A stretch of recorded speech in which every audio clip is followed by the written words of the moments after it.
Welcome to Blood and Silver, episode 15, here on Hard Knock Dice, everybody. Campaign we run every Wednesday. You can also catch our Eberron campaign, DM'd by my awesome longtime buddy Jonesy, Saturdays at 5 p.m. Eastern Standard Time as well. Although, just a heads up, this upcoming Saturday, we're going to be doing a one-shot as a couple players aren't going to be able to make it. It's me. I'm one of the players. Other than that, before we get started on the recap, be sure someone drop the link real quick for our charity. We at Hard Knock Dice support charitable efforts, and we are currently raising money for the Children's Health Care of Atlanta through our partnership with Extra Life. Be a hero, help some kids, donate a little or a lot, all goes to a good cause. Heroes in fantasy wield swords and sorcery, but heroes right here in our own world can help children in need with the click of a button. All that being said, the story thus far. The slow occupation of a city by foreign powers disguised as friends, the incremental changes in economic priority, bringing wealth to neighboring nations while stripping the people of this city of liberty, comfort, and fortune. The immediate and unwavering violence brought to bear against those who cried out for change, for representation, and for freedom from foreign oppressors. These are the tribulations faced by the people of the city-state of Griffin, at the hands of the religious zealots of Altus, the military powers of Karath, and the wealthy merchants of Zorgine, although less so from Karath if y'all have been watching recent episodes.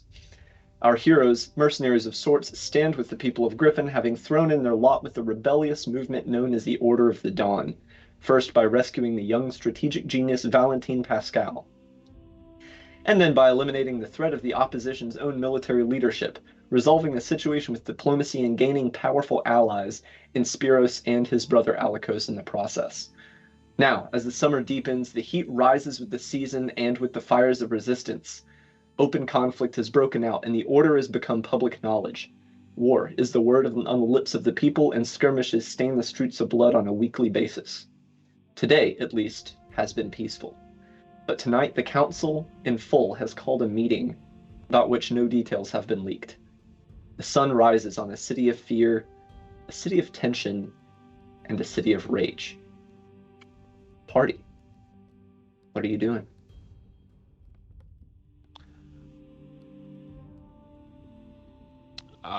It's the morning? Yes, we ended last session on a time skip.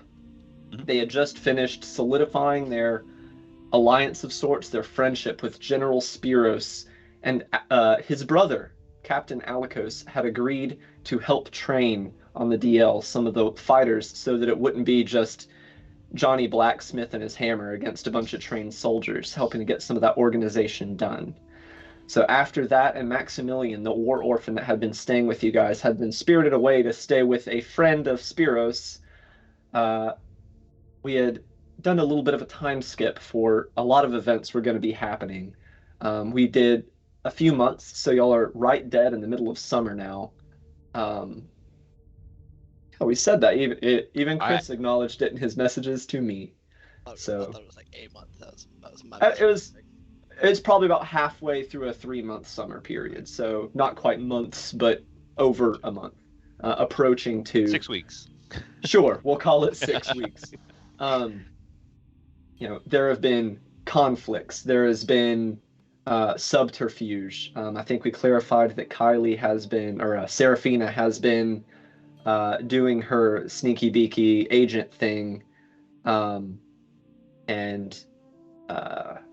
Roderick has been, I misspoke last time, assisting with smithing efforts for armor and other materials, but he does not make weapons, so I apologize for that oversight. I had forgotten that little detail as I was speaking in the heat of the moment. Apollinaire has been providing a fatherly role. Gaia has been doing whatever Gaia is doing, whimsical little thing that she is, and everybody has probably seen a fair taste of at least a little bit of conflict. So that's kind of where we stand. I know we ended the session right before a whole bunch of changes, so I am going to take just a moment. I forgot to bring up the music, so I'm sitting here talking to myself in silence, and I don't like doing that.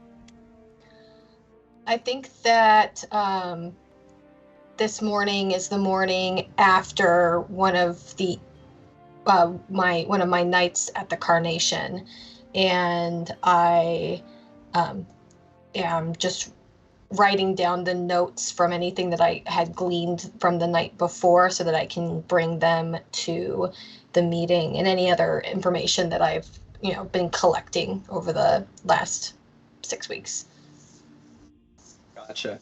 So, just so you're aware, I know I said it briefly, but no information has been put out about what the goal of this meeting is going to be. They did clarify it will be a meeting in full with the full council and the 3 lieutenants that have been operating kind of as leaders of these groups of fighters, and were the ones most closely working with Alikos. Yes.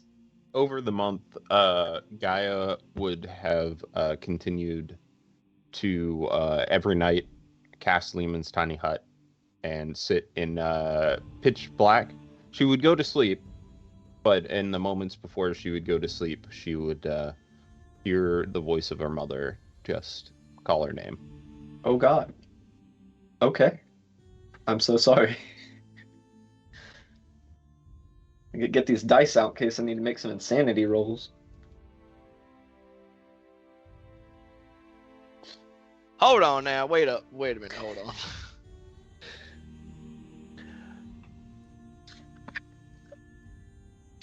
Oh boy. Okay. Oh geez. So I know you said that there's been like spotty conflict. Like how conflict are we talking? Are we talking about like people don't wander the streets really at all anymore? Like everybody's keeping to their homes even during the day, or like people are wandering around less. It is not like constant open warfare, but you might have like, a guard and then someone runs by and shanks him a couple times, runs off. Holy shit. You might have, a couple of raids a week of a safe house getting the door kicked in and soldiers rushing in trying to make work of whoever's inside. And there's probably, I would say, at least like one significant skirmish about every week, give or take. I say significant skirmish, meaning like 10 or more fighters involved on either side. As of yet, no like pitched battles. No pitched battles yet. There's no really certain information about where the order is operating from other than these little safe houses. The Seven Jesters is still safe. Most of the conflict is taking place in the 4th layer and the Mesolete. There is very, very heavy security currently from the 3rd layer up. So, Roderick, you're probably not doing just a ton of walking and talking. Oh no, if I could interject with what I was wanting to do, you said that there were people being trained, right, on the down low. Yep. Roderick would like to take the time to speak to every person that requires training, talk to them about why they're in the resistance and what they're fighting for, and then via use of fabricate, being able to mass produce goods and armors. Literally have every single person in this resistance with a legitimate full suit of armor. Gotcha. And with a shield with the head that is shaped like a fox, kind of like a kite shield, but in a fox shape, and in between the ears have a personal engraving for every soldier, reminding them to basically not give in to like hate. It was like a personal message of like the good things that they're fighting for. Oh, that's sick. Yeah. So I do have a caveat to that. So the emblem for the resistance movement for the Order of the Dawn is a rising sun. Okay. So it would have, you can put your foot down. You're the one producing this for them. But the request from the council would have been, if there's going to be an emblem being visibly shown for the majority of soldiers, that it will be that. I can have that emblazoned on their chest. Sure, yeah. Like I said, they're not going to turn away any equipment at this point, so if you're fabricating it, you'll get to have the final say. Similar, Chris, yeah. You're getting a lot of answers. A lot of it is fighting for friends and family, fighting for personal safety, fighting for national pride, so...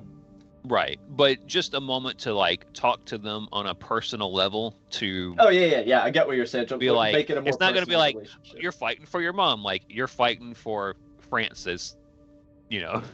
Yeah. Yeah. You're gonna make it very, very present for each of them exactly what's Right. going on and what they're fighting for every time they pick that shield up. Yeah. Excellent. No, that's fantastic. Great. Yeah, that's awesome. I hadn't even thought about that. Hell yeah. Apollinaire, any special notes for yourself? I don't think any special notes. Continue concern over what's going on with Gaia, but I mean, what do?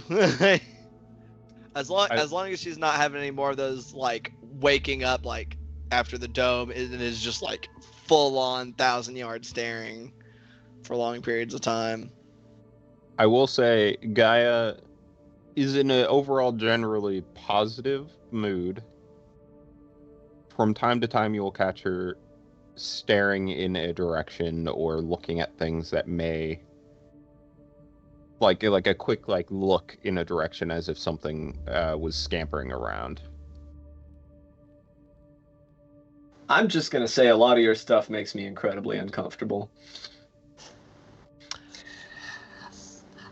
I think during this month, to provide some levity, Serafina works with Roderick a little bit on subterfuge and like sneaking around, just to bring her a little bit of joy of like the world is crumbling right now. I need to do something that at least brings me some like joy and like laughter.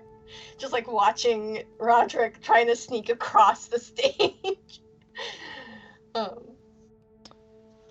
Just levity's sake. You say levity. That sounds useful. To piggyback off of that, would it be possible to maybe with like a sink of silver to get some sort of maybe large, very bulky and not normal looking from its silhouette, some sort of like fire retardant cloak, so I could at least be like, I am not shedding a lot of light while I wear this thing. It would essentially be something that would probably provide no statistical bonus unless I wasn't looking at the thing that was trying to perceive me, because, seeing with fire as it is. You just gotta do this. Hold your hand in front of your eyes. They can't see me. You can't see me. I will say here. Let me ruminate on that for just a few minutes while we get into it. But I got something cooking on that. All right. Only thing of significance actually to be done that Apollinaire would have done over these like last 6 weeks or so is just as the amount of like violence continues to creep up, and especially after seeing, like you said, like fucking people just randomly get like shanked in the street, like those like big hit and run, like those really kind of brutal, like just kind of awful ways to die. War is not pretty. Yeah. Definitely a bummer for him, all things considered. And he would locate a actually at some point he would collect the jewelry box from Roderick. And I would take the stuff out of it. I would move the things out of it. So you open the jewelry Correct. box. Yes. All right. When you opened the jewelry box, inside was a folded note and a pair of emerald earrings. The emerald earrings were the first like significant gift you had ever bought for your wife shortly after y'all had gotten married. First time you'd had extra money to get her something a little bit nicer. They're not huge emeralds. They're humble, but it was the first time you had something extra to give her besides your heart. And the note was a letter she had written to you shortly thereafter that was basically, what's the best way to phrase this? Like an appreciation letter. It was her pouring her heart out to you about how lucky she was to have you, how much she appreciated how hard you worked for her, and how happy she was to share a future with you. And those are the only things in the box. The night that was opened, spent in contemplation, just reminiscing, before finding like a pouch, like a belt pouch where we put both the earrings and the letter into it. We could just close by. I actually said that first night, because that was the intent of opening it in the first place. And he would repeat this action a handful of times over these 6 weeks, cast encode thoughts, and remove a memory and place it in the box. Are you going to publicly share what these memories are, or are you going to send them to me? I can send them to you. Okay. Do you attune to the earrings? Do I attune to the earrings? Yes. Yes! I felt some kind of mystical connection to one of the first gifts I gave my dead wife after having it on my person for an hour. Okay. You don't notice anything at this time. Okay. But do consider that an attunement slot taken up. I will keep that in mind. Do you wear the earrings, or do you require I'm keeping them in the pocket, in like a small like belt pouch. On he may attune to them as long as they are on his person. Okay. I was only asking if you needed any help of like putting them in something or affixing them like on a chain or something like emerald earrings or anything. No. They still don't worry. They still take up my earring slot, so I can't double dip. My earrings. So you are attuned to the emerald earrings. Okay. The note is just a note. Yeah.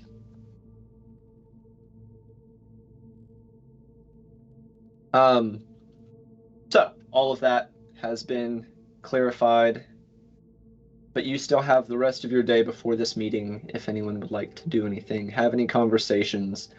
The Seven Jesters is not the same as it was a month and a half ago. The level of military organization brought on by Alikos's training is showing itself, not just in their ability to fight, but in the general level of discipline in the fighters, the soldiers of the resistance at this point. You have an armory that, thanks to Roderick, is fully stocked, because even if he's not making weapons, the effort and money that would have been spent on that can be diverted to weapons, since the armor and other necessities have been taken care of. You have actual shifts of guards. You have the lieutenants, which weren't really a thing before, that have been helping to lead these things. It's much more of a military looking place than it was before. All taking place in a closed down theater. The stage still has the miniature city on it, right? Yes. Okay. What is the back? Is this one of the stage that has like a big, I forgot, curtain on the stage, or how's that working for like the actual back of the stage? Unless y'all have replaced the curtain, it is the kind of stage that would have had one, but long since lost to trespassers, rot, all that kind of thing, because it had been closed down for several years prior to the Order of the Dawn taking up residence here. Okay. How many people would you say have died in this conflict so far? Your troops or enemy troops? Both.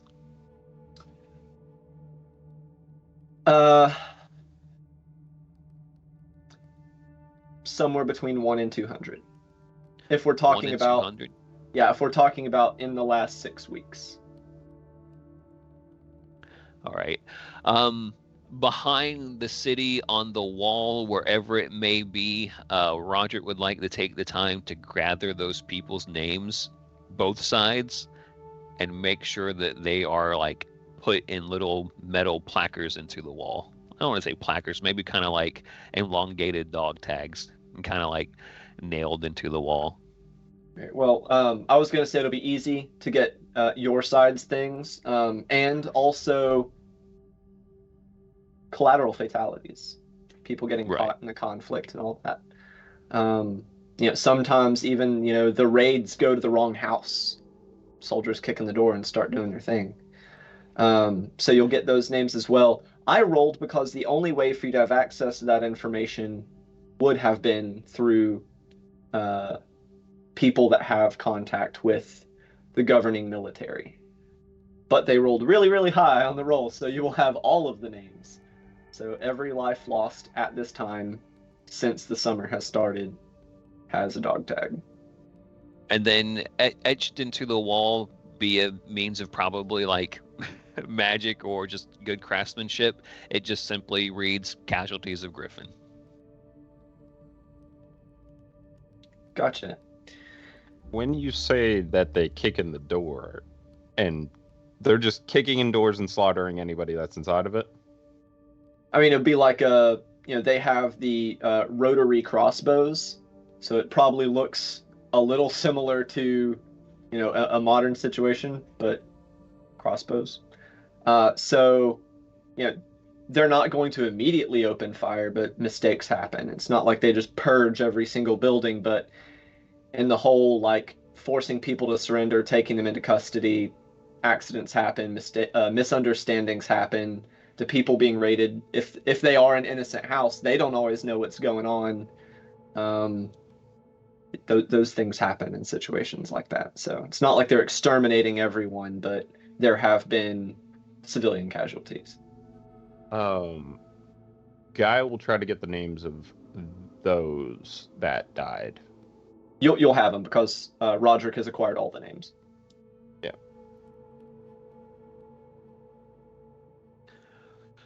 All right.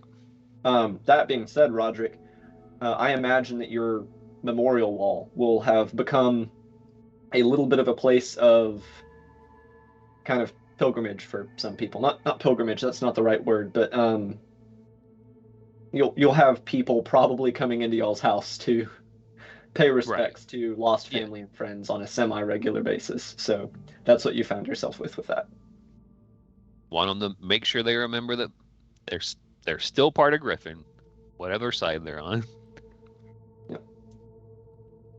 Not everyone understands. Don't kill people.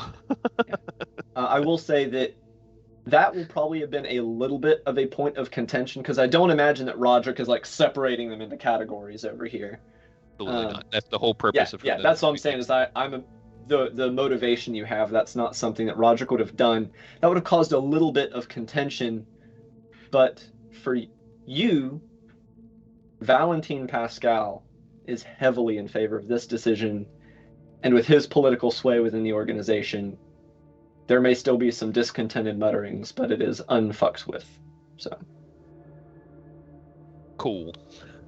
We still gotta live here afterwards. Right. Yeah. I think that I could imagine that there was at least one fuckhead who was like thought that they were clever, and Serafina like straight up like punched him in the face and told them to knock it off. In character, like, very in character, yeah, on brand. Yeah, very. It's like absolutely not. Like this is like I will kick you out, and you will have to like be on the streets and deal with that.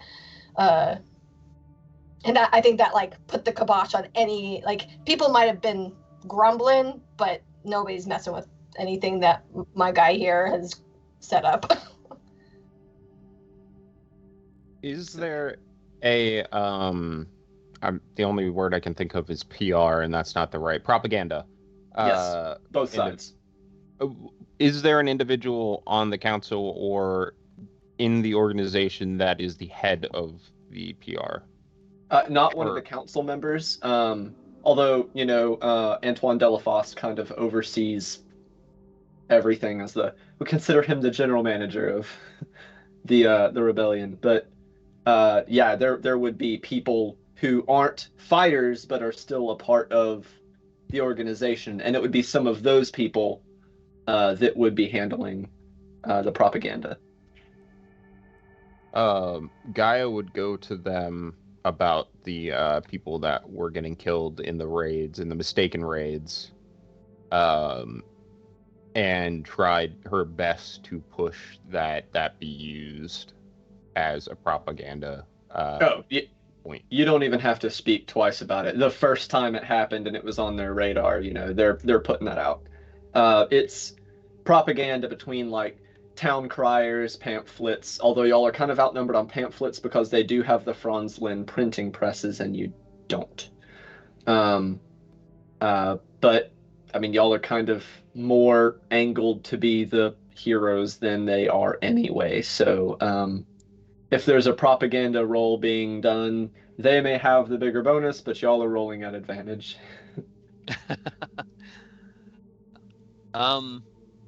So I assume probably at this point none of us are really incognito anymore. I mean, I assume fucking Roderick's probably like demonized heavily. More demonized than he has been before, or have all these fights been like very hush hush that we've been in these combats over the past 6 weeks? Your particular group has probably been assigned for like more specialty cases because the four of you have a set of skills, right? Y'all can do things that 20 guys with Fireball! Short swords and chainmail can't do. So there's probably definitely rumors about, the burning suit of armor. You probably got, since you haven't really been socializing so much as you had been, probably have some of the Karothi troops be like, I wonder if that's Roderick. Sounds kind of like Roderick. Wow, they're so stupid. How do they not? They're like, I've only ever met one flaming suit of armor before. That might be him. They're not. I haven't seen them in the same room together, so. Yeah. So. They're so stupid. We love them. discussed this as a party. Do you think it would be particularly stupid if we try to do some PR stuff with Roderick? I mean, homie can heal people. Like, if they try to be like, nah, he's good. Well, He's on our side. Well, that leads me into the next part of that explanation is, if you're heavily involved in a lot of these conflicts when they break out, then yes, although it'd be one of those like a demon to the governors but a hero to the people kind of thing. Yeah, whatever you are to whoever, it's big, right? You're a visually spectacular person. You make an impression. What kind of impression really depends on the relationship, but it's always a big impression. What's up? I was going to say, I think that Seraphina has done her absolute best to maintain this visage of just a bardic student who works at the Carnation. I am a partner to Alikos. We're very like quiet, but people see us. It's very, but I have all my little birdies telling me things. So if this is probably information that'll be relevant to you specifically, Seraphina. So third layer and up, right? So the third layer is the Carnival. That's where you have all of the stuff. It was frolicking. The streets were packed. They have all the restaurants and shops and drug dens and all those other fun things. But now there's columns of troops walking around. There's quadruple guards on all the entrances and exits. There's military supply rail cars going up and down all the way out to the outside of the gates. Can't really stop safely in the fourth layer so much anymore. So there is still like the people of the third layer up are trying their best to live life as usual, the business as usual, but it's not the same. Mhm. People still go to the bars, people still go to eat, people still have to shop, people still go to see plays. But it's not lingering. You know, when you're out in the streets, it's head down and move. You know, get to your place, get inside. You don't have the big outdoor parties. The drinking in the streets is over, and even for the people that are celebrating, it's less celebratory. You're hanging out and you're getting a drink with your friends, but it's not like, hey, yeah, good time, man. It's like, man, shit's kind of fucked right now, you know? Right. So then, this is a very silly thing, but with the amount of increased military presence in the streets, would Alikos have given me, I feel like he would have given me like a pass or something so that people wouldn't bother me? You wouldn't need a pass so much. You don't really stand out that much, not in any way that matters to the soldiers, right? And then secondly, you are still a member of the Bardic Collegium. You might be on hiatus at the moment, but Okay. you still hold the social rank, I guess. Yeah, the social capital. No, the only reason why I ask is thinking about traversing between the different layers of like if they're stopping people, but if I had a, but that makes sense. I was just trying to. If you're talking about going between the layers, you would still be searched, but as long as you aren't wearing like swords and stuff, like the crackdown on weapons has gotten, you know, really tough because of the shankings in the street and stuff. Right. But Okay. but if you're doing the like subterfuge thing, I mean, you're just a person going on the business. Mhm. You know, they check you. You have no weapons. You're not carrying like a backpack or anything. Like Right. you'll get checked and go through. Okay. No, I was just curious because it like you the way that you had described the rise in security just would have put that on Seraphina's alert. Today, I don't think Seraphina would have been doing anything, especially if this meeting is as important it is. She'd hang out with the team in the Seven Jesters. Gotcha. Okay.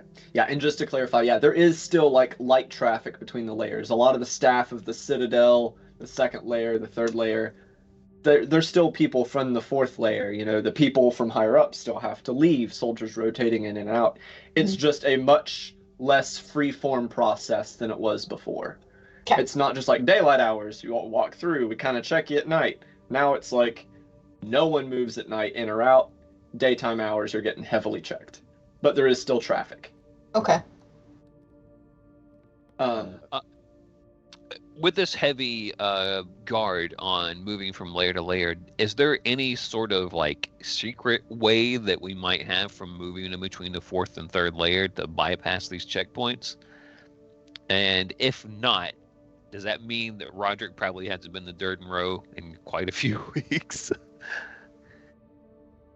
So there is not an additional way through. The city was built to be defensible. That is why each layer has its own set of walls for shooting down on attacking forces, and there's one way up through each one. However, there is some smuggling that has to be done. How else are y'all going to be getting, you know, supplies and people that shouldn't be where they are, you know, to where y'all need them to be? So I'm going to roll to see if they will have been able to get you in on one of these smuggling runs. I'm going to assume high, right? Yes. Okay. So we'll see if they manage to get one together efficient enough to get you through. It's a pretty big package. Nice. Oh. With a 69. You yes, you will have it's high, it is a little close, so we'll say you have managed to get one trip in.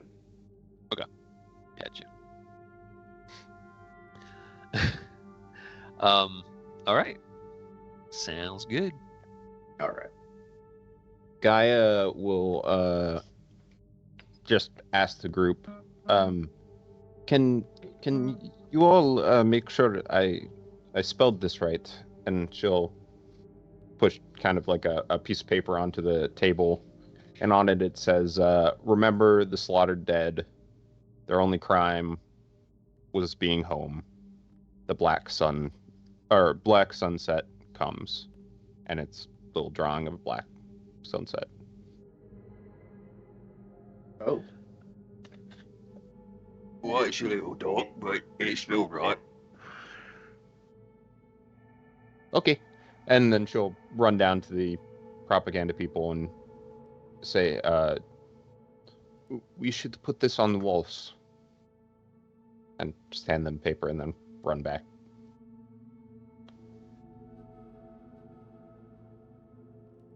All right. I say last change of note that that is relevant at all is that Apollinaire visibly relies on the cane less than he did 6 weeks ago. How long ago did you open the box? It depends. How long did it take for things to start being like, this really fucking sucks? It's been kind of like a pretty steady escalation. So, and Probably, even we'll say about 3 weeks in. Okay, gotcha. Noted. So, All right. the day goes by. Y'all are hanging out up there in your area. Broderick has had 6 weeks to reassemble and organize this room into like a proper living area / strategy stage with the / memorial. Y'all are wearing a lot of hats up here in the Seven Jesters. And y'all probably have company. You've got, maybe one of the lieutenants who I'm sure you guys would have gotten to know. Their names are Abel Mullins, Cataline Paget, and Giles Defour. You should copy pasta those names. Yeah. I can do that. We do live in an age of technology where copy and paste exists. An age of tech. Oh, I was a robot. Age technology. Yeah. Technology. We underestimate the simple things and how awesome they are. All right, there, calm down. This got really different. Yeah. Very different story. Look over this big dude in corrupted plate mail. Oh no. Hell yeah. Um, Fought that guy already. yeah, you did not fight Nightmare. Oh, You didn't actually, fight the 5 other guys, though. Roderick's terribly just Inferno with plate. Anyway, so you guys are hanging out. You have a couple people visiting the memorial. You have a couple of the lieutenants looking at the sand table. The day goes on, gets closer. When Lifang arrives, he kind of pops in just to say hello before heading to the council chamber. The council members will all be in there well before the meeting itself, as they will be presenting it to you guys, the lieutenants, some of the other heads of the non-combat groups within the order, and then whatever soldiers can fit in that little room. Lunch passes, dinner passes. A runner comes up, pretty young, not as young as Maximilian was, but too young to be taking up arms in the streets. 14 or 15-year-old comes up and just lets everyone know that it's time. All right. Let us go. Mhm. Finally. I roll my eyes at Gaia and go, "Come on, Gaia, let's go." You guys go Oh. down. Oh, Tip the kid a silver real quick. what? Oh, tip the I kid a said I'll silver. tip the kid a silver. He accepts it. You know, Um, let's go ahead and like roll 2 D100s of amount of money I've probably spent on booze and other random things like giving out. Oh shit, that's the. Oh no. It's an 89 and an 87. Okay, well. A lot. Dosh.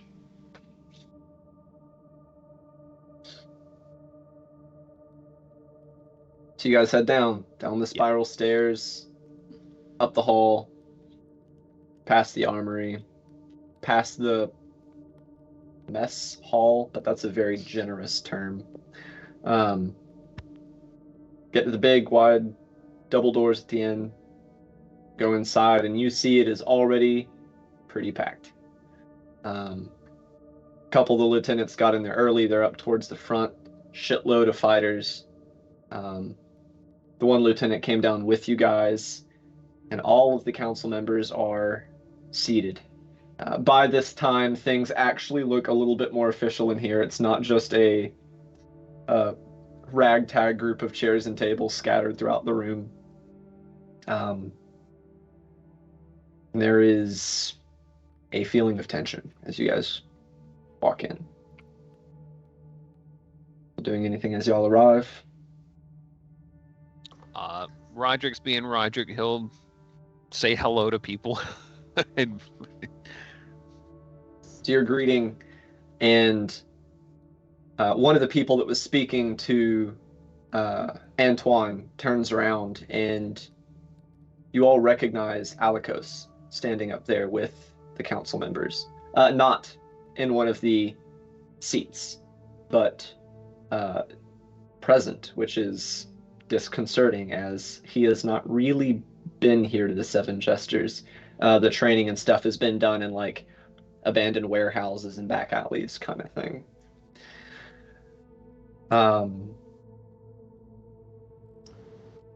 When Serafina gets into this room, unless they have like spots for us to sit specifically, I've sort of posted myself up in the back, sort of how everybody met me the very first time, arms crossed, leaning against the wall, just trying to observe what's going on, listen, and there's whatever this thing is, it's big.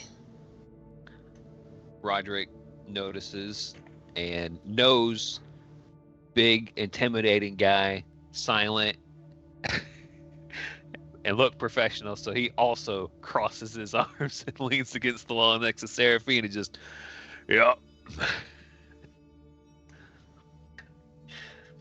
Fair enough. Got it.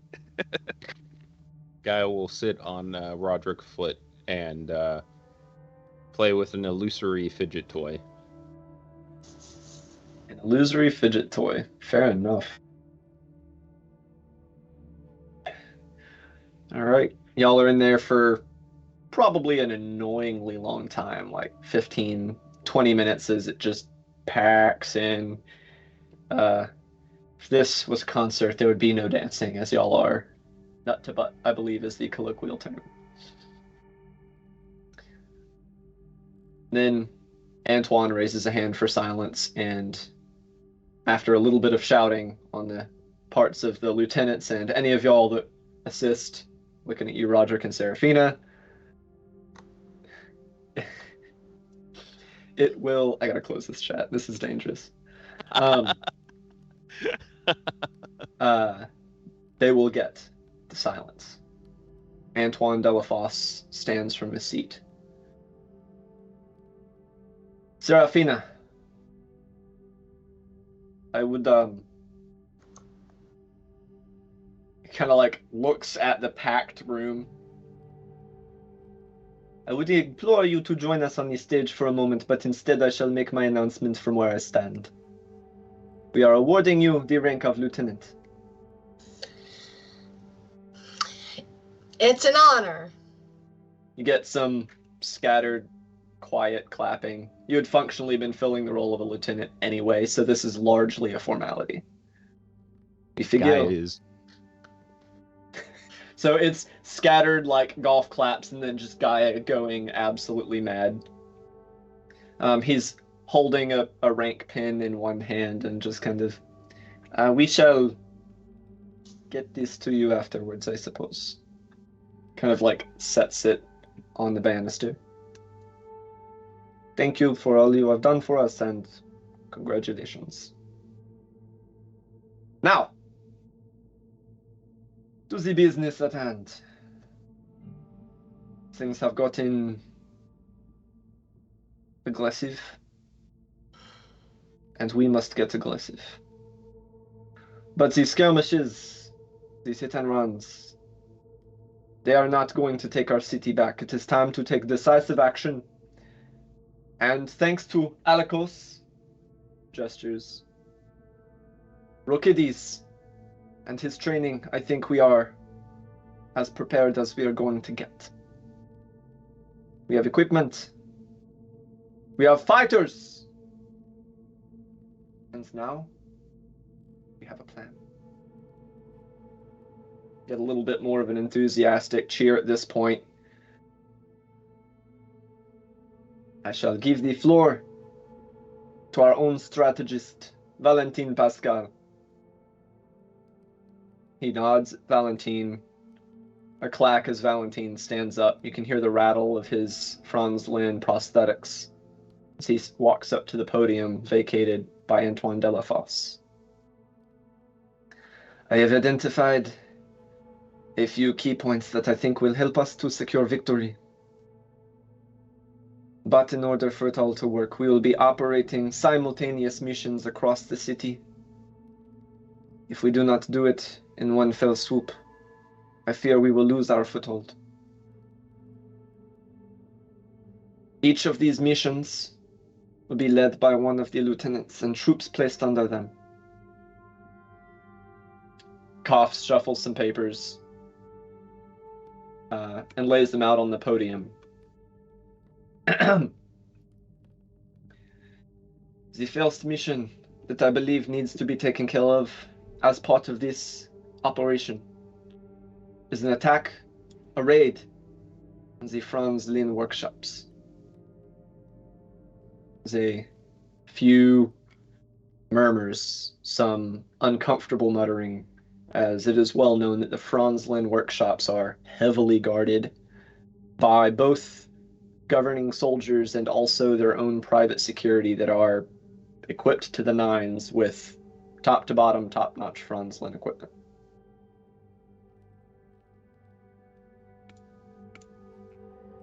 Whenever I have to reopen my documents, just imagine Valentin is shuffling papers. The technologies that acts as a pillar of strength for the governors and their forces have Franz Lin at its heart. Transportation, communication, attack and defense. The gods know what else.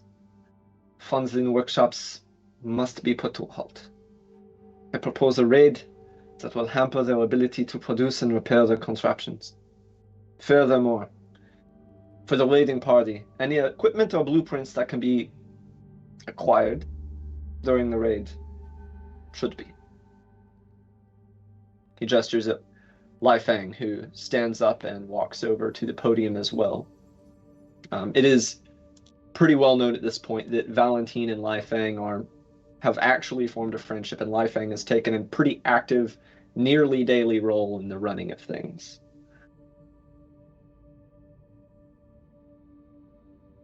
In addition, we are going to need to sabotage the railcar system.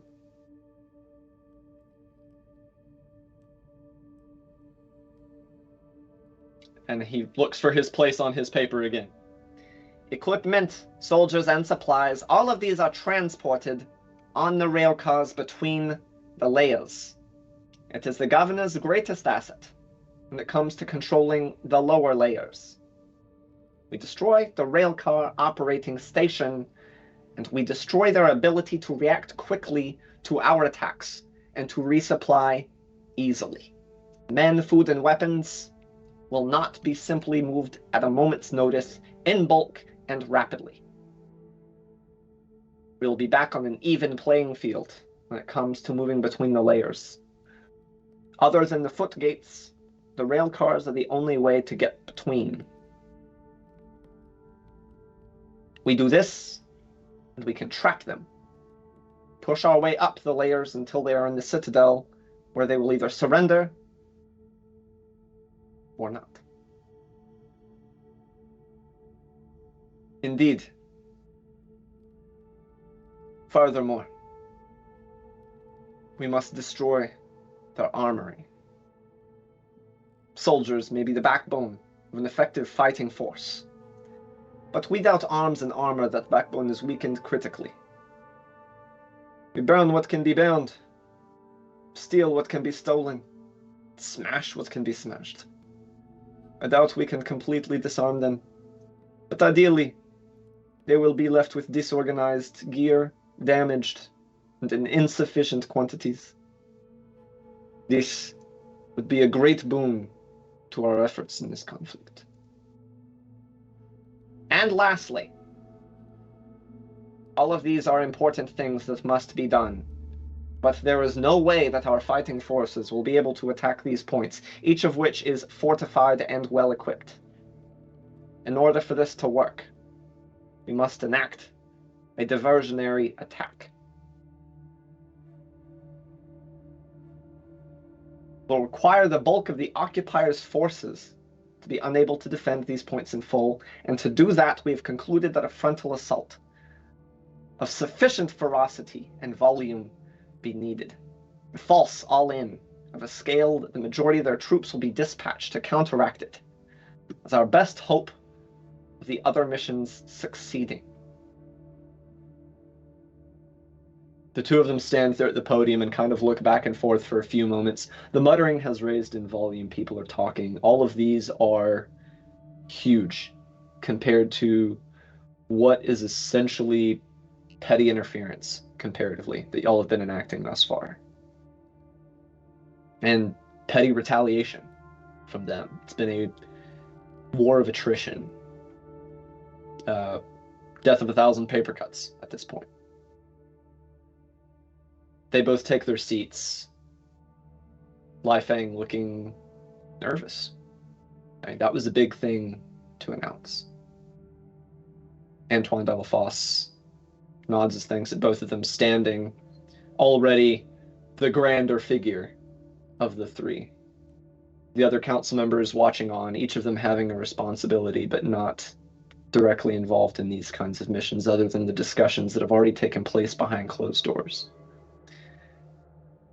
Antoine walks forward, takes his position at the podium, and just watches. He doesn't quiet everyone immediately. There's a lot of gravitas to everything that was just said. When he does speak, all he has to do is raise a hand and people fall quiet. Everyone's hearts racing in their chest. We must all accept that there will be losses. You may die. Your friends may die.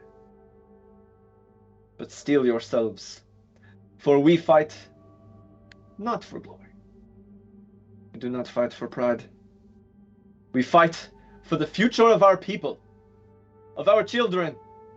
We fight for Griffin and all that makes us what we are. We shall not be trampled, and to that end, take up arms and light a fire in your heart to burn the invaders. And if we must drown them in our blood, then so be it. They cannot buy our lives with silver and gold. They cannot buy our futures at market like cattle. Men and women of Griffin, fight! As he speaks, his own volume rising, shouting, the room builds into a roar. And with that final fight, they begin to cheer in earnest. No one armed, but fists raised. And that is the situation you find yourselves as Antoine Delafosse takes his seat and just lets the emotions burn for a few minutes. I message Apollinaire and say, this is going to be it. We must steel ourselves. Hopefully, these children have been taught enough. I do not think it's enough. Nodding. He just nods.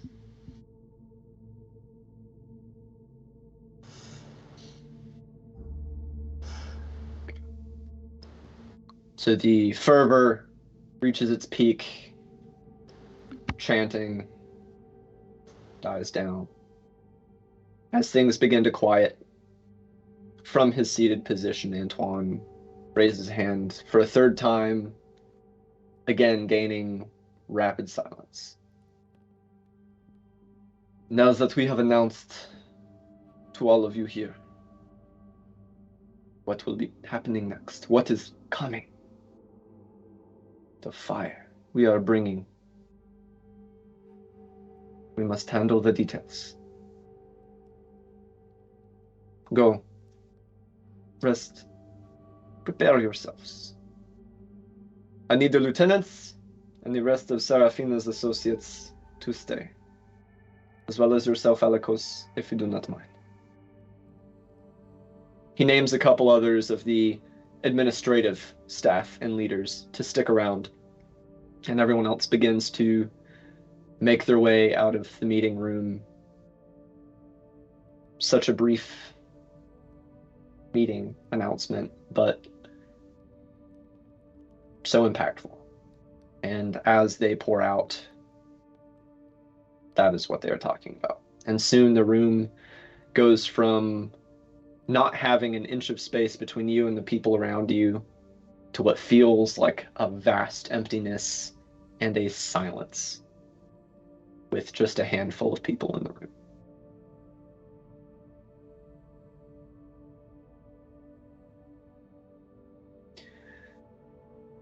All of the council members stand and make their way down. By this juncture, while it is not as fully realized as the sand table that Roderick has made upstairs, the miniature city completed in full, there is a much more humble mock-up and several tables with organizational materials here in the main meeting room, around which the council members and the lieutenants convene. It is implied that you should join them. I'm assuming that you do, unless you have any particular reason not to. Yeah, walk on over. Yeah. Everyone does, and you're circled around this kind of clump of tables, and chairs are offered for those that want it. Most find themselves too incensed to sit at the moment. Incensed might not be the right word, but definitely energized by both the announcement itself and its delivery. So, what must be decided now is who shall be doing what. Serafina, you and yours are perhaps our most specialized asset. Yes. We will all make these decisions together, but where do you think that your forces will be best suited? If you must discuss it amongst yourselves, now is the time. And he hands you your new shiny rank pin. I hold it and put it in my pocket. Gaia holds her hand out towards him. He shakes your hand. After I pocket the rank pin, I look specifically to Roderick and go, Roderick, if you want us to go to Franzlin, we will go to Franzlin. I think that we can do any of these, but I know that there is a specific understanding between you and them. Let's do it. Let's do it. Let's do it. Let's do it. We should go to the most dangerous one. I mean, personal grievances aside, still Griffin, still folks from the city, yeah. Unfortunately, I do not believe, as much as I know that's what your heart wants to do, Roderick, that there is one that you can take that would limit the loss of life in the others. Sounds to me that the two most dangerous on our side are either the Sultan Franz Len or the bait. There can be a certain amount of surreptitiousness for some of these. Baiting as many of the enemy's forces as possible is not one of them. And I think it is impossible to get into Franz Len's compound without being noticed. You just see nods from the other lieutenants. So then we are the big bad coming at the gate, knocking on the door. Was that one of the options? Is for us to be bait, or was it supposed to be one of the other three? No, you may pick any of the four. Oh, okay. Any of cool. Yeah. It's Franz Len, sabotage the rails, destroy the armory, or try to bait as much of the enemy's forces as possible to one place. Valentine speaks up. To be clear, in all cases you will be assigned fighters to assist you in your efforts. The greatest number of fighters will be placed on the diversionary mission. You will be introduced to your group at the time that it is determined you will be picking a mission.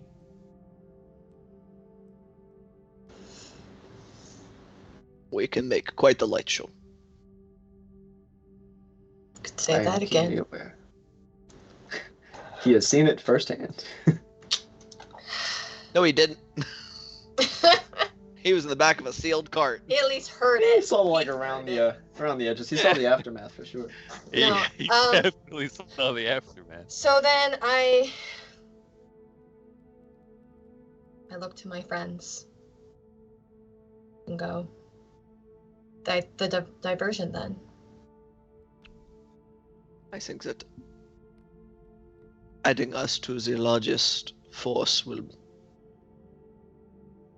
be quite an attractive option, or quite an attractive diversion. Yes. All right, Valentine. It will definitely add a noticeable aspect of your diversion with you on it. You're hard to ignore. A little bit. A little bit.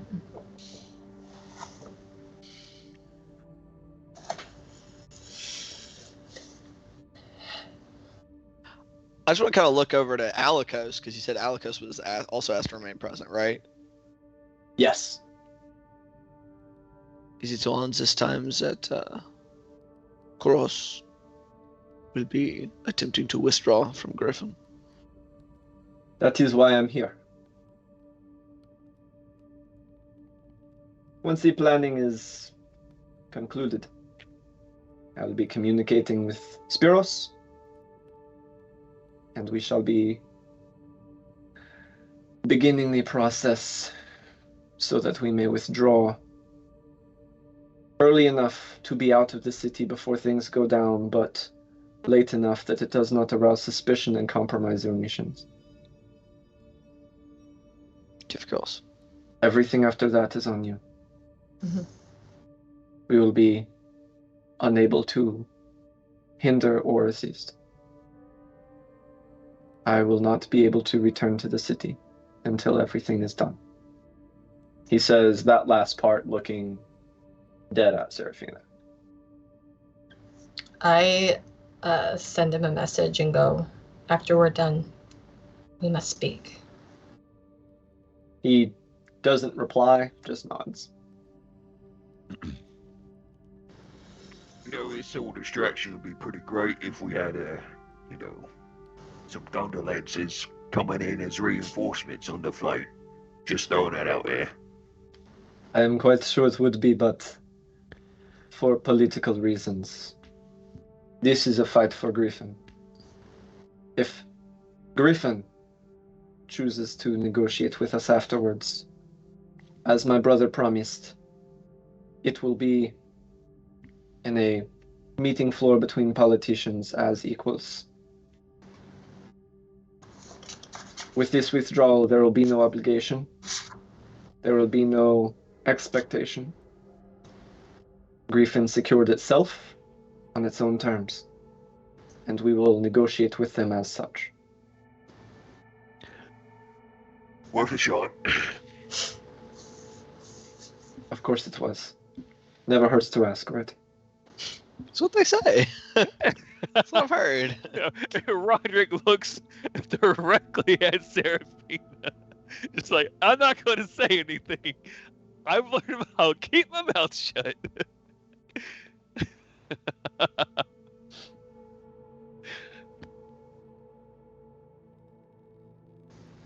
So is it decided then?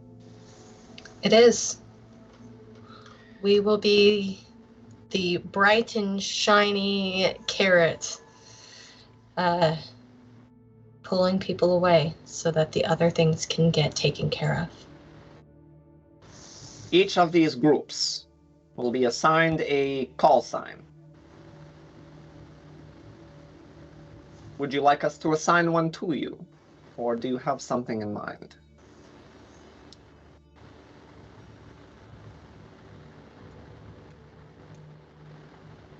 Roderick raises his hand. What?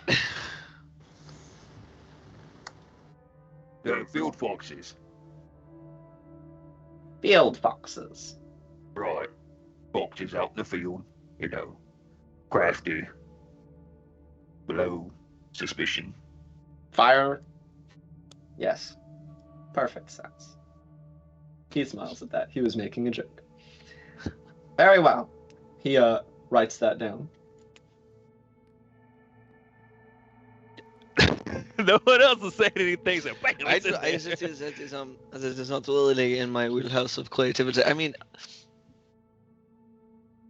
I could only think of a cave. The cave. I mean, we just love to Stairs? file. We could be something shining. As we are on the front lines. I swear to Christ. Like some sort of vanguard. That's a stupid name, no. I did learn My a new apology. spell, and it is about thunder. And you could become a lance of thunder. That earns you a, like, deadpan stare from Alikos. He gets it. I thought you were more creative than that. Yeah, I'm antagonizing the DM. You're antagonizing the character. So as the after party wraps up, Lieutenant Mullins will be assigned the Franz Lynn raid. Lieutenant Paget will be assigned the rail car. And Lieutenant Defour will be attacking the armory.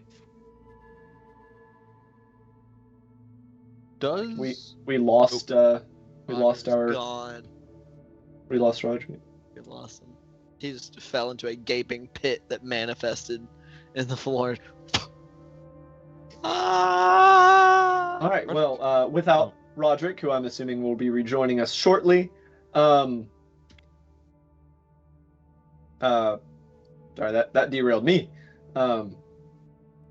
Antoine, just kind of. Is there anything, questions you have? Each of you will be receiving a dossier and information here shortly in the next day or two. We will be executing this plan in a week. We don't want to put it too far in the future, because now that it has been put out, there is the risk of the information leaking. So we must act quickly. So 7 days. Does any of the raids have water nearby? Water nearby. Yes. Close enough that maybe somebody could go through it to get to the raid. There is not a body of water of that type within the city, no. Okay. I was thinking maybe I could make some people breathe underwater and make them be able to surprise them, but It's a good idea, but we do not have a fully fledged sewer system of that type here. Nor does the river cut through the city as it does in some.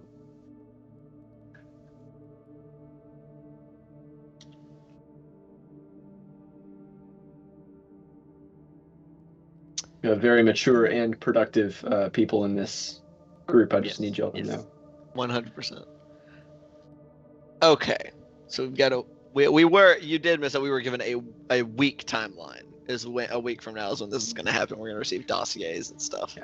The explanation given is that a week was long enough to prepare, but not so long that the risk of information leaking out and the entire thing being stopped before it can begin could happen. So.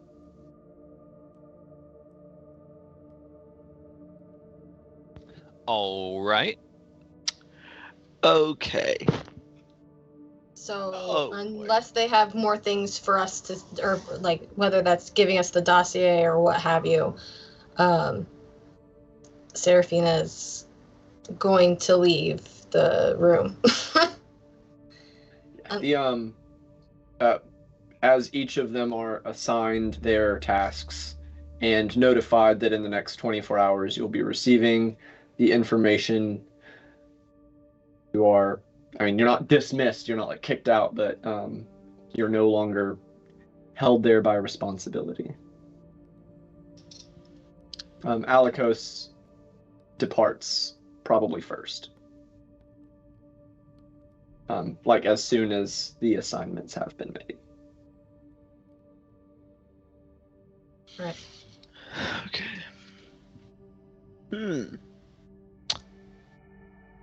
So, we have a week to potentially to like increase our chances of success, basically. Mm-hmm. How do make more people arrive? Are there fireworks? Are there fireworks in Griffin? Like, is that a thing that's made it from Shira. Shira? Yeah. No, they have not made it from Shira. God damn it. They don't share their guns, they don't share their fireworks. This is bullshit. Like, Nope. Shira sucks. You know what? Their assassins suck too. Fuck them. Okay. Does Apollinaire share this opinion publicly with the Shiran? Pollinaire doesn't know these things about Shira, so it doesn't matter. So, do we know the location in which we're supposed to set a distraction, or is it kind of pick your poison? There will be part of the information packet, as well as the soldiers, because now that they know who's going to have what, the council members are going to try and pick things based on the strengths of the leaders involved. Okay. So, for example, it is assumed that with this particular team, the distraction team will need less troops that can instead be used elsewhere. Mm-hmm. Okay, awesome. I'm thinking, and somebody feel free to tell me if this sounds stupid, but it is possible that we could spend this week doing like a few false like probing kind of maneuvers, because the point of this is for it to be at like a point of ingress further into the city, correct, DM? Say So again? what we're gonna be? We're supposed to be attacking like a gate or something that is going further into the city, correct? You'll be attacking something far away from where all the other stuff is going down to get the soldiers as far away as possible. Right. Yeah. But it also needs to be a target that seems feasible, that they go, we need to defend this. Right? Yes, it would need to be an important target. But we don't know that target yet. But we don't know the We're target. supposed to get it the next day. Okay. The next day. Okay. Well, Cody has said this 3 times. regardless of the The next- specifics, I mean, honestly, we can just fast forward to the next day. I mean, Right, it's already no. the night. So if we want to just we have this information. At midnight, hey, where's that dossier? I heard that we were getting it Wednesday morning on Tuesday night. It is now technically Wednesday. Just outside of fucking Valentine's Pascal's door. room. Like, Just hey, imagining like Pascal. Li Fang sitting there with like a night, one of those like Scrooge McDuck nightcaps on, sleeping gown. What are you doing? It is midnight. Where's the packet, old man? Fuck off. Gaia will point at Seraphine, or Seraphina, Who? and just say, "You. This does not make you boss of me. You are not boss of me." I like hold out the pen and go, "Do you want it?" It is your pin. And I put it back in my pocket. It does not make you boss of me. I think the implication is more that it has to do with Seraphina's relationship to all the other soldiers, not necessarily to y'all. Gaia does not know that. That's fine. So if we fast forward, one of the things, let's get this dossier. Let's get this information. Real quick before we get the dossier, Roderick will express concern and fear over the mission because he is afraid he's going to have to hurt a lot of people. Y'all are up in y'all's little area. Express what you wish. I don't think we're gonna be able to do a big distraction without causing some damage. Roger, do you remember the conversation that we had a while ago? Right. Yeah, I know. I remember. I know, and I will, if it makes you feel better, we can try to figure out a way to make it so that whatever you're doing is distracting and not actually hurting people, whether that's creating enough shock and awe that it distracts people so that we can, I mean, frankly, if we can just get them away, I feel like there's going to be collateral damage in terms of people, but I think that if we finesse it enough, depending on where we're at, it will actually be the least amount of harm. Because if we were to go into Franzland, that would be a slaughter. We would be killing people in Franzland. And with the other two, more collateral damage, even potentially so much so that it would include civilians. But here, I think that we are reducing the amount of waste by us doing this distraction. I mean, I know you're right. I just feel like it's been a slaughter for 6 months or 6 weeks now. So. I know. You see every life lost as slaughter, and I understand that. This might be the end. Just think about it that way. This might be the end. Right. I guess, maybe it'll be somewhere indoors or something, not a big deal. We'll see tomorrow. Question, can I insight check Seraphina when she says that this might be the end? Like, not like just whether she actually believes that statement. Whether she's just saying that to make Roger feel better. I have said it before. I will say it again. Yeah, I say all checks of that nature are between players. Yeah, if you wanna. Okay. Just wanted to get your okay before I roll. Yeah. I don't have a great insight, so it's very likely that if you are trying to bullshit. You know what? Yeah. Let's see. You're using Dark One's own luck or whatever? Correct. Why not? You're about to giant difference. Right? Hey man, it's nice. 22. Oh shit. So, with that insight, if it's all right, I was gonna roll persuasion. With that, it is persuasion in terms of Seraphina fully believes this. Oh, you wouldn't need to roll anything if you believe that. But persuasion for Roderick. Gotcha. An 18 plus 9, so 27. Seraphina fully believes this. This is the final push. This is the final push. I think over the last 6 weeks, you have seen a side of Seraphina that is very stern and to the point, but it's soft. Like the way that she interacts with the troops as she and Alikos are going through the trainings, the way that she tries to show like the subterfuge and the stealth, like this is not screaming. This is, we just have to finesse this. You just have to, when you're stepping your, like, this is how you place your foot so that you don't kick a rock or whatever. Like, it's you see an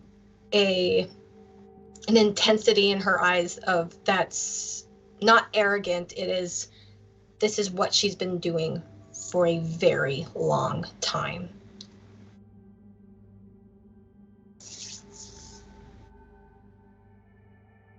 Okay. Yeah. I mean, Roderick trusts you. Fair enough. So you guys are back upstairs. You kind of see Lieutenant Paget, I believe. I'm really dumb, and on that particular note, I did not add their first names. Yes.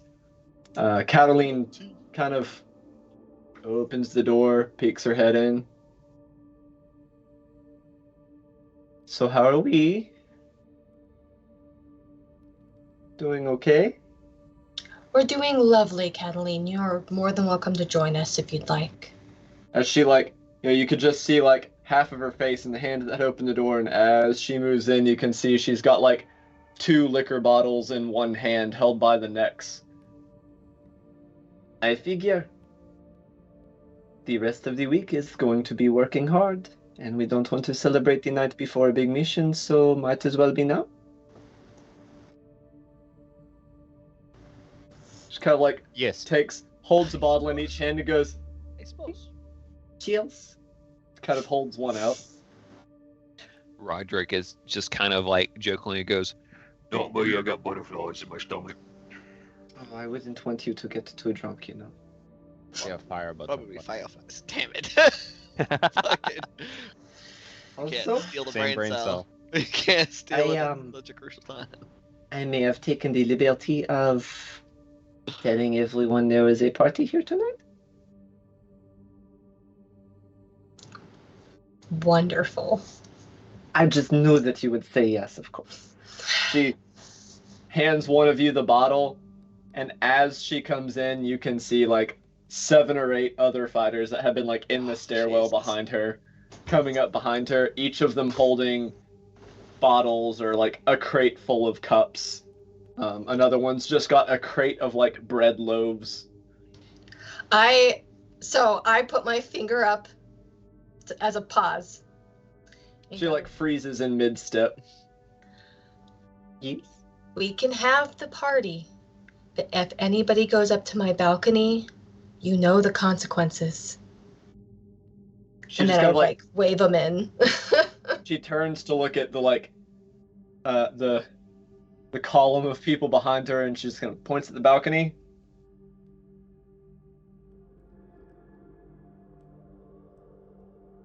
You would know that Catalina was a street rat before joining from the Messalete, and probably Nice. means that. Yeah. So So I wave them in, and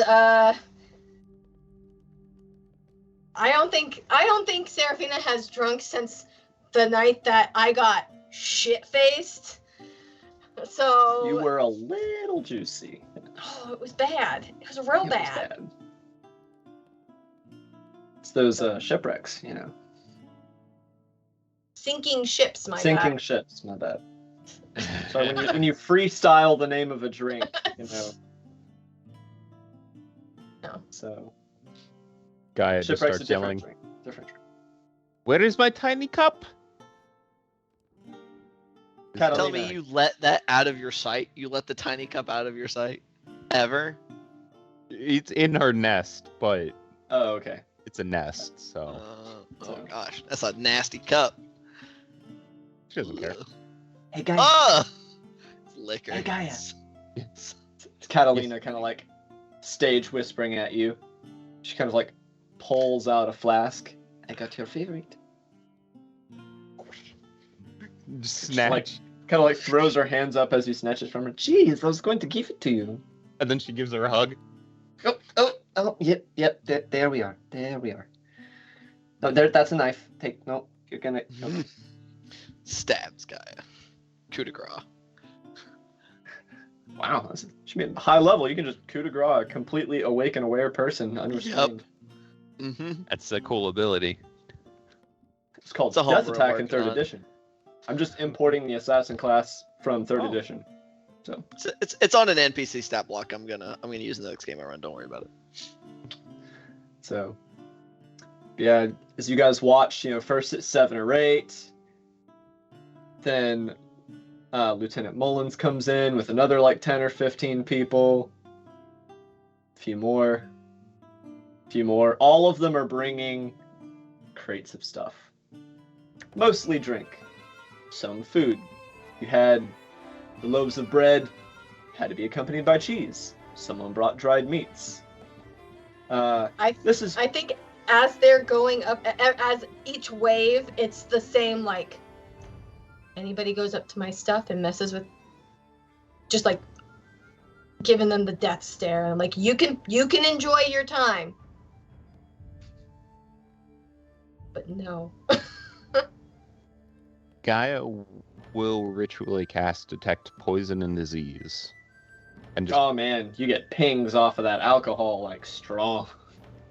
she goes, okay. Joking, it's technically a poison.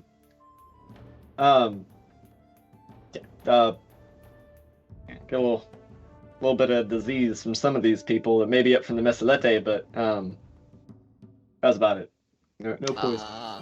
You need to get that checked. Hey, mind your own business. It's been like this my whole life. Ugh. I hope you don't like that arm.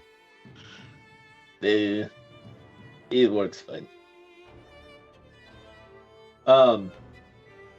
This has happened in a previous session and probably more than once in the last 6 weeks, especially after Lieutenant Catalina got picked up.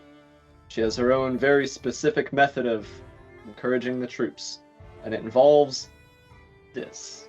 Booze. Booze. Hell yeah. Which, that's crazy. I see a lot of real life parallels here. Man. I think if this has happened several times, Serafina has messaged Apollinaire, and it's we're babysitting children again. It's probably happened at least like every 2 or 3 weeks. Babysitting Twice. children. So 2 or 3 times. Well, 3 times total, I guess, including the one that was during a session. So, you have all the regular stuff. It gets a little tightly packed. There's like nearly 100 fighters in here at one juncture. And then, like, more. Mhm.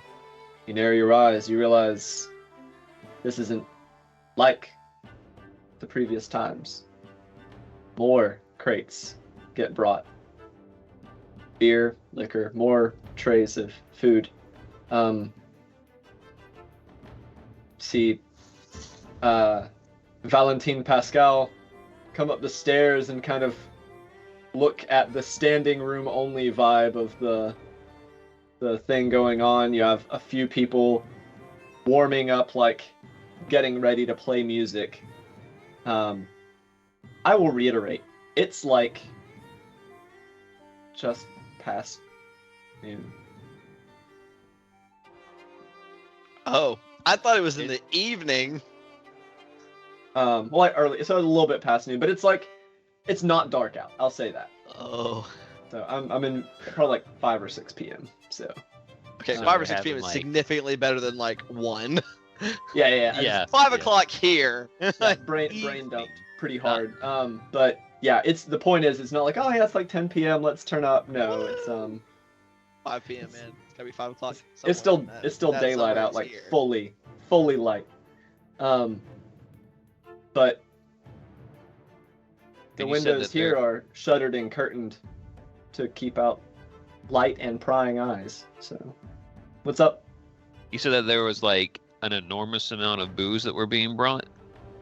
Oh yeah, like probably people haven't stopped trickling in, and you're at approximately double what has been brought up in the past. Okay. Oh. Does Does it seem- Pascal? Oh, sorry. Does it seem out of the normal? Like, as in, like, that is a ridiculous amount of booze these people have. Yeah. These are people Ladies. that are 190% keyed up. This is the Okay. biggest thing to have happened probably in their lives for them. Okay. At least. Gotcha. Stressed. They're stressed. They're excited. They're scared. They're hopeful. Sorry. Does Pascal go back downstairs, or does he join the party? Joining the party might be a bit strong. He probably heads over towards wherever Apollinaire is and kind of like posts up with a small beer and just kind of, this is going to be spectacular. I do not know if it will be good or bad, but this will be spectacular, I think. I suspect it would be a bit of both. Slightly concerned but intrigued look on his face as he sees like the 7th crate of liquor bottles brought up. At least they have food, I guess. Eyebrow, doesn't he? Just kind of looks at you.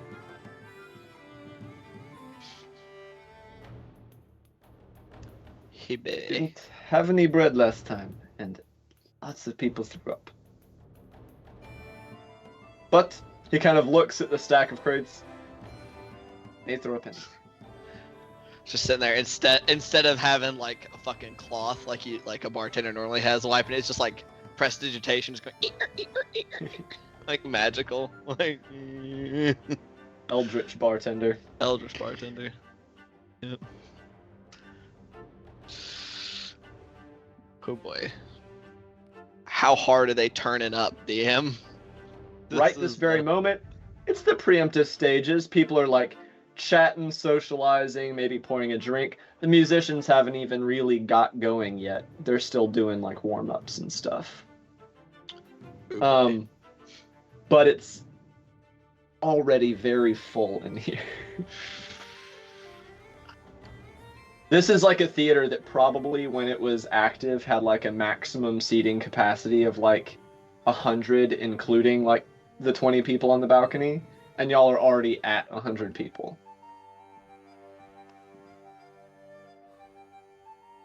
Oh. Okay.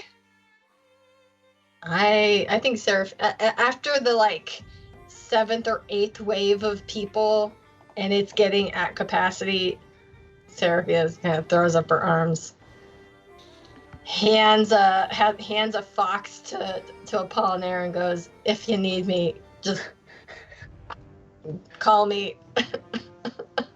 And I go downstairs. Oh, Jesus. No Okay, way. she No, just I'm not- abandoned y'all. I'm not leaving the 7 Jesters, but I think for like the first chunk of time, I think I'm like in the cafeteria doing drills because they might be getting excited, or they might be doing this because of the excitement and the fear and the like, this is big, but There's a whole So- range of emotions at work here. yeah, all of the feelings. But for Seraphina, she's done this before. Like, this is not an unusual thing. This is not a new feeling, and the idea of indulging at this point seems inappropriate to her. but she's just downstairs and gives a fox to Apollinaire. If things get rowdy and she needs to come up and mom everybody. As you walk past as you're walking to the door to downstairs, Guy is posted up next to the door, drinking out of the flask. Just not too much, just a little bit.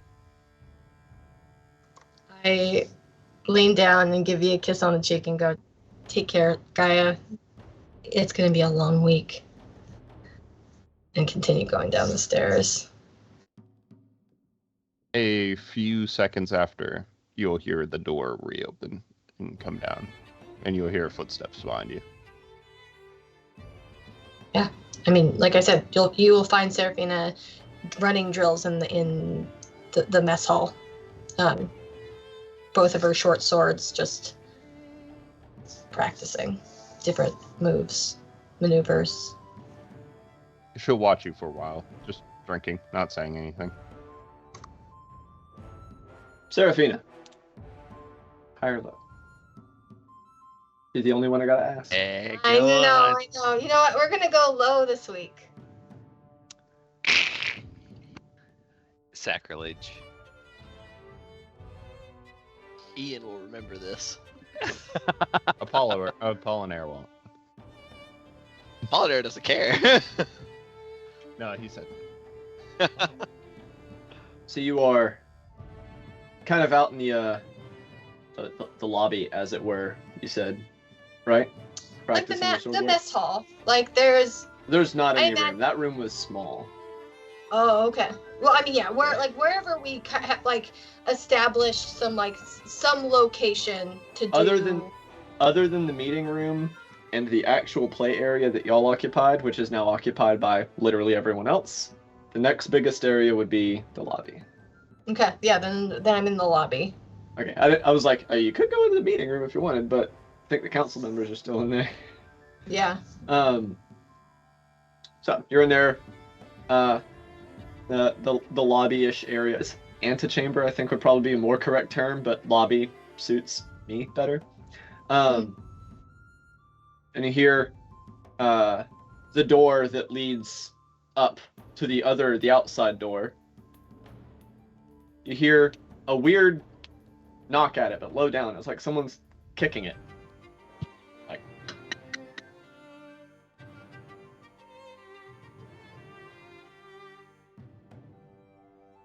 Okay. I mean, they would have had, they made it past the centuries, allegedly.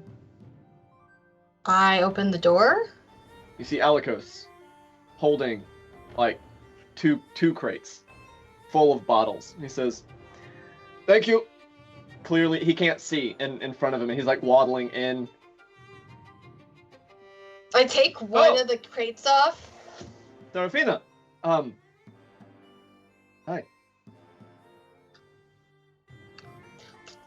What is this? Catalina, before I left, asked me if I would grab some more bottles. She said they were going to have a party. Yes, they are. They've taken over the entire upstairs. What are you doing down here? Being away. Oh. Well, let me drop these off. I will join you. Leave 2 down here. I'm coming back.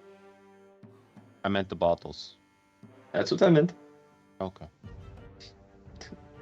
Seraphina may not be drinking. But if I'm going to be here with all of these criminals, then I will be too.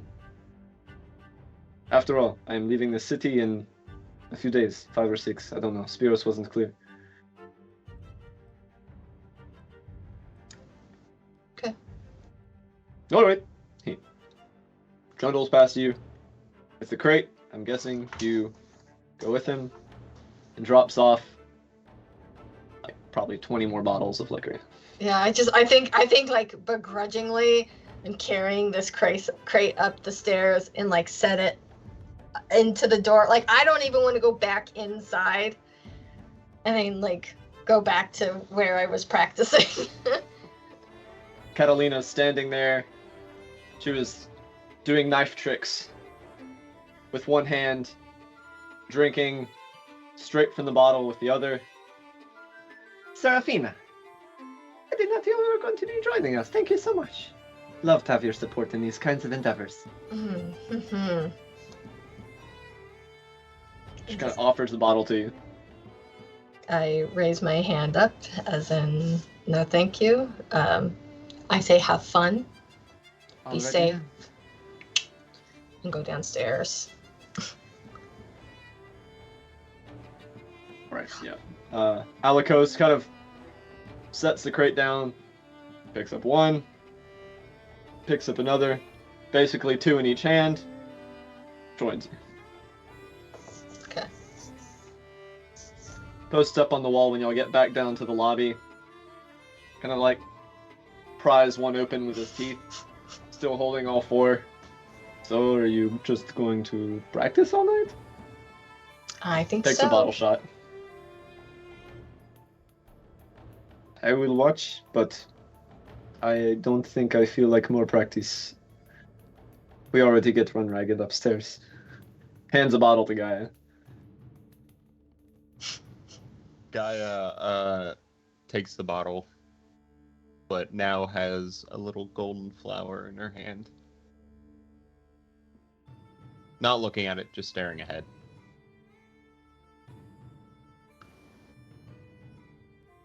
I think it's very much like the it's not even so much drills. I think Serafina is running. It's almost like Tai Chi to a certain extent, of like just fluid motions, but with her sword. Again, trying to find like a modicum of peace and like you know, I think there's small talk between her and Alikos and her and Gaia and whatever, but like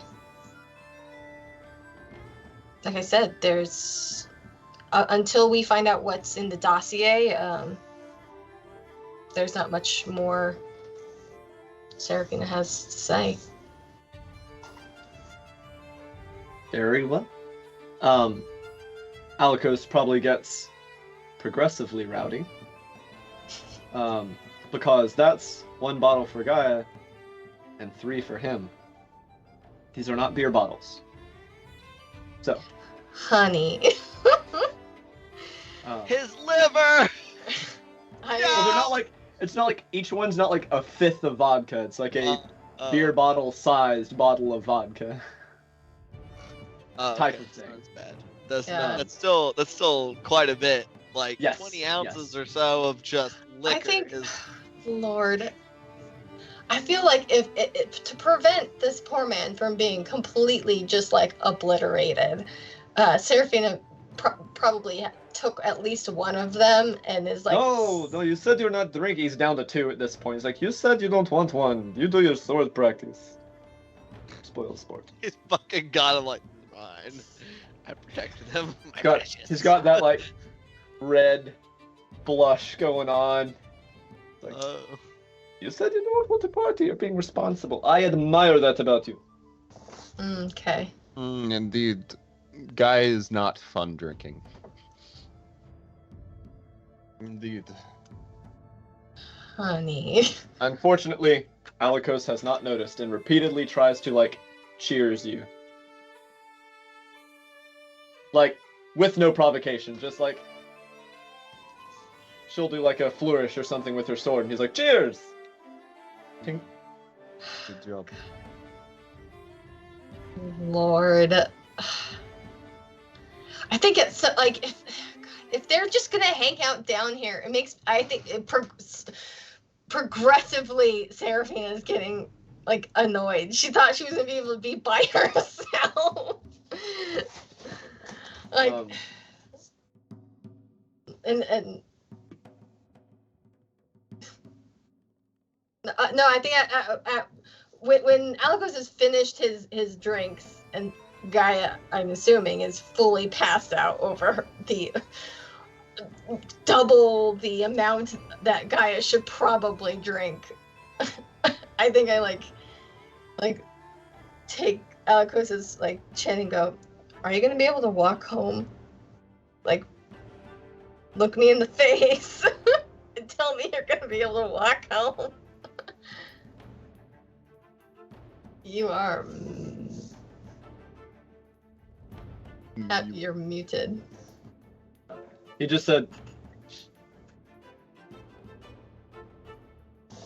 nope. Cool. Is he doing this to himself? No, I was like, you're doing that. Yeah, it's like, Okay. I've got, like, it's like, I imagine 3 full 20-ounce liquor bottles in someone just obliterated. And so I'm just like, oh God, please.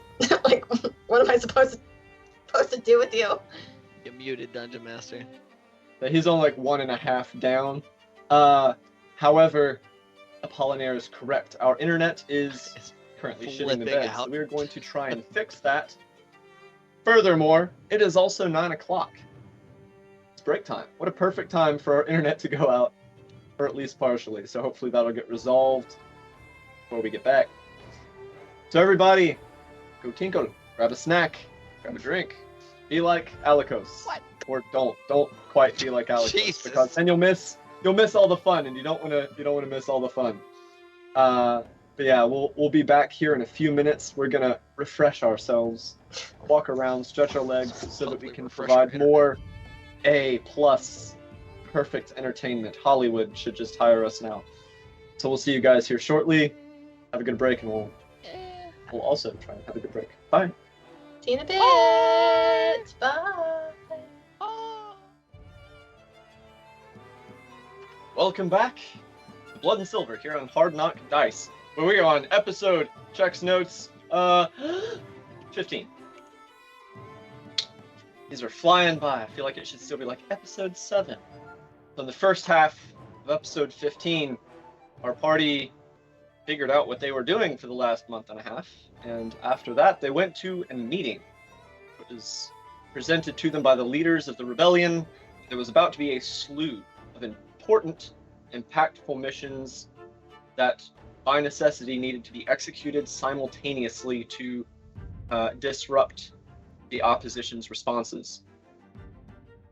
Having these missions presented to them, the party elected to volunteer for the distraction mission, diversionary team, where they will try and draw as many of the enemy forces as possible and fuck them up so that the other teams can accomplish their tasks. Once this had been determined, they headed up to prepare, as they have 7 days. As they were waiting and relaxing and thinking, a party happened. Just happened. One of the other lieutenants came up with a bottle of liquor and several crates of liquor, and then a whole bunch of people to drink all that liquor. As everyone was venting their excitement and stress and hopefulness and fear and all of these feelings that imminent combat will bring on, that is where we left off, with Seraphina downstairs vigorously practicing swordplay while Alikos got drunk with Gaia and kept her company, and the party raged on upstairs at a battle pitch of its own. But we haven't visited the other members of the party, so while Seraphina is down there begrudgingly, probably eventually babysitting Alikos and Gaia, because that's the inevitable outcome of a night like this. What's everyone else doing? Everyone else, all 2 of you, upstairs, in the thick of it. You said this place is pretty crammed, right? It's not like packed tight, but it's definitely like you ever been to like a bar or a nightclub that's really popping, and you have to kind of like shoulder your way when you get close to the bar, and the line to the bathroom is kind of long. Okay, cool. Roderick's probably just going to be kind of chilling. He's probably not going to get too deep into being a big centerpiece for this particular event, and he's probably just going to be hanging out in a particularly sturdy sitting thing that he has on the stage for when he has been working on stuff, and just kind of looking over the city. Gotcha. Yeah, no, that's great. You're looking over the city to the sounds of revelry, pre-combat manic energy. Right. What about you, Apollinaire?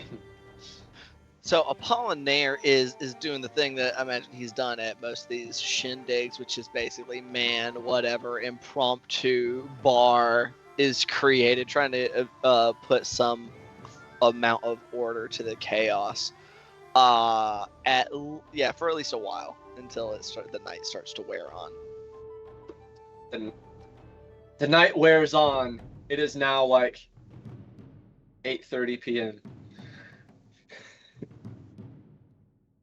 I say wears on. I'm gonna say in the vein of when things begin to. I say not wind down, but when things stop being quite so boisterous. Like people haven't started to leave yet, but they've already had their drinks, and they're probably not gonna be drinking more. They're now just kind of riding.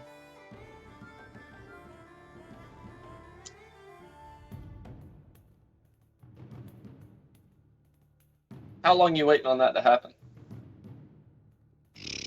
I'd say if it's still not happening by like 10 or almost 11.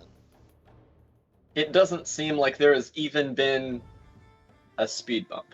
Then I guess as it wears on, it'll shift from until people start to calm down until it looks like people are probably intoxicated enough that I could just walk away for a little bit and it really won't make a difference.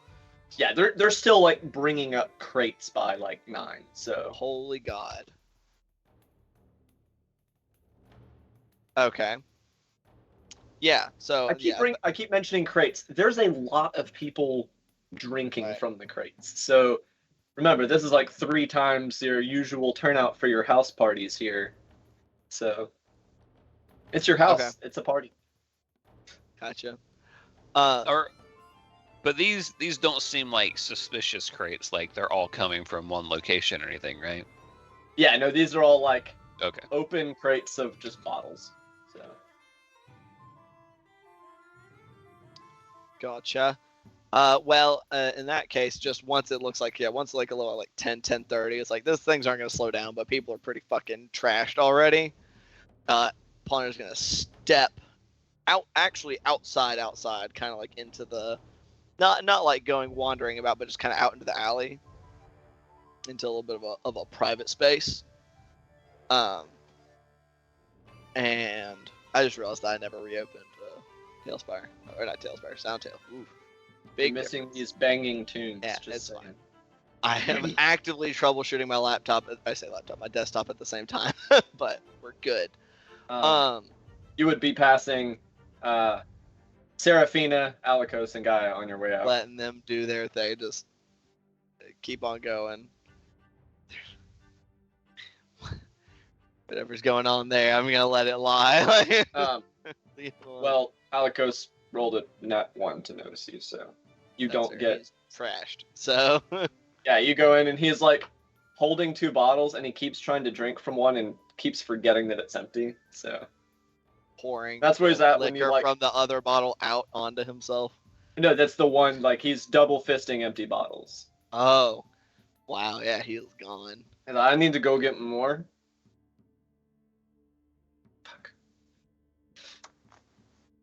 And he just keeps doing that.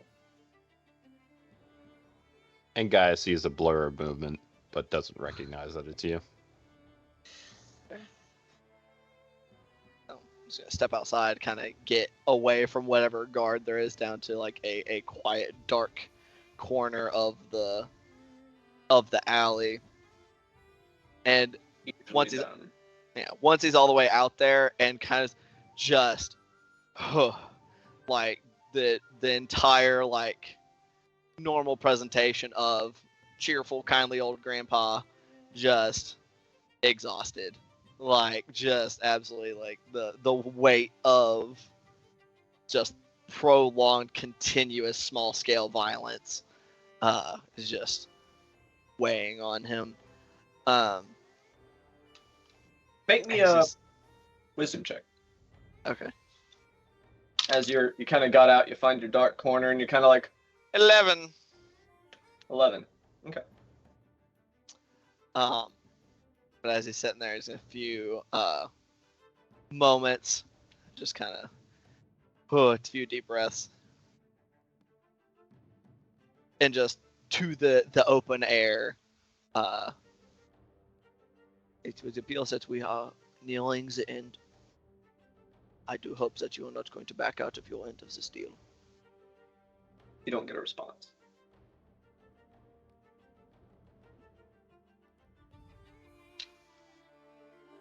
Silence as you wish. So remember, the deal was Go ahead. Go ahead. to take as much of the building as I can. And I mean as much as you can allow me to do. That is all I ask.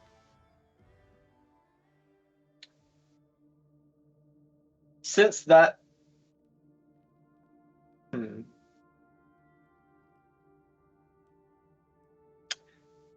Roll me another wisdom check.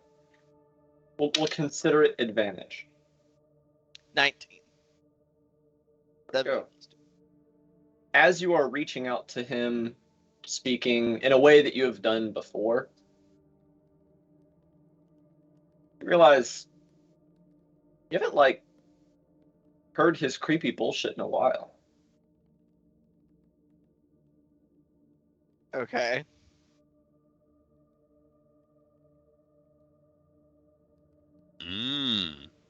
Like 3 weeks or so. With a 19, that seems about accurate. Can I willingly break attunement to the fucking earrings? Would you like to? I need to hear it from him, yeah. I can't risk it.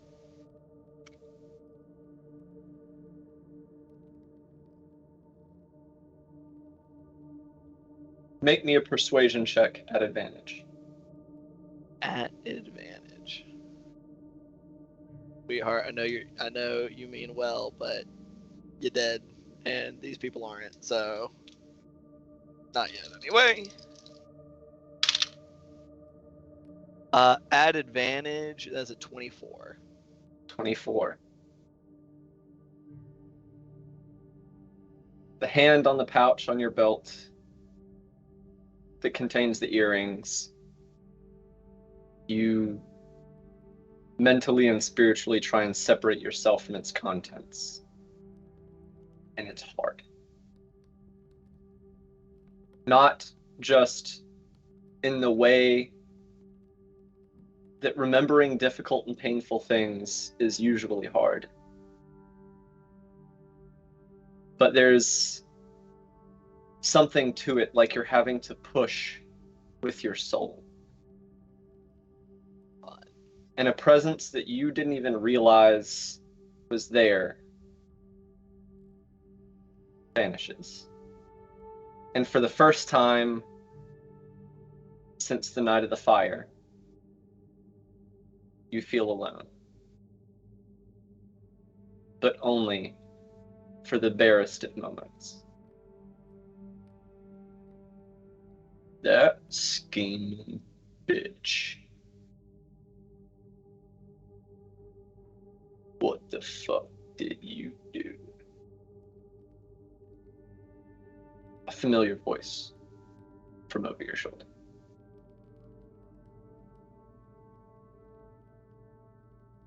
I think that is irrelevant. No? Yes? I don't. Fortunately. We had a bargain. And you're gonna take the goods and run. I don't. That's not what we agreed to. Exactly why you are here, right now. I need to make sure that you are providing what was promised. What do you want? To be sure that you are not going to fail at a crucial moment. You feel it behind you. Sense of movement. The sound of breathing. There's a hiss to it. Kind of like water dropping on hot rocks. A pressure.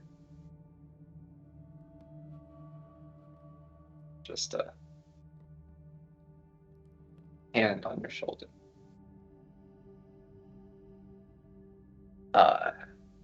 always keep my back. I'm glad to hear that, because I believe we are approaching may very well be the end of our deal.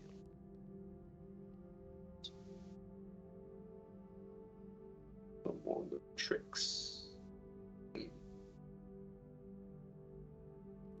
Of course.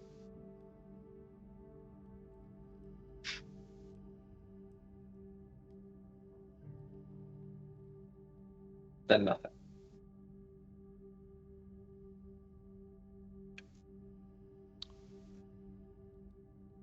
Okay.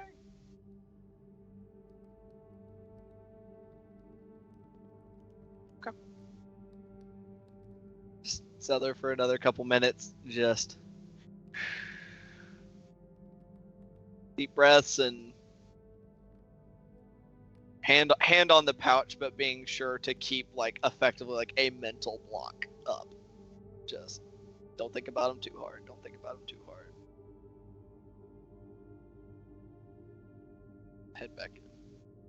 You turn, and as you head back in, you see what initially looks like claw marks on the wall behind you. But where if something had clawed it, there would have been runnels in the stone. It's burn marks.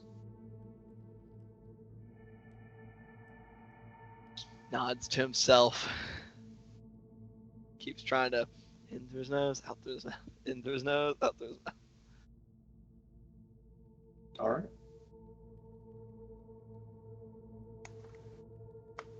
Head inside.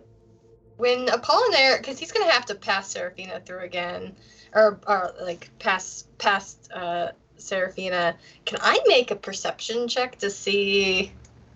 I was going to ask you to make one anyway. Gaia too, but Wonderful. Gaia's at disadvantage. Guy. Let me buy you a drink. Perception. Did you just double nat 20? No. I was looking at Oh. Chris losing his shit over there. And No, but it was pretty goddamn good. I just need to see what my perception bonus is. 18. 18, and what was yours, Seraphina? It's also an 18. Okay.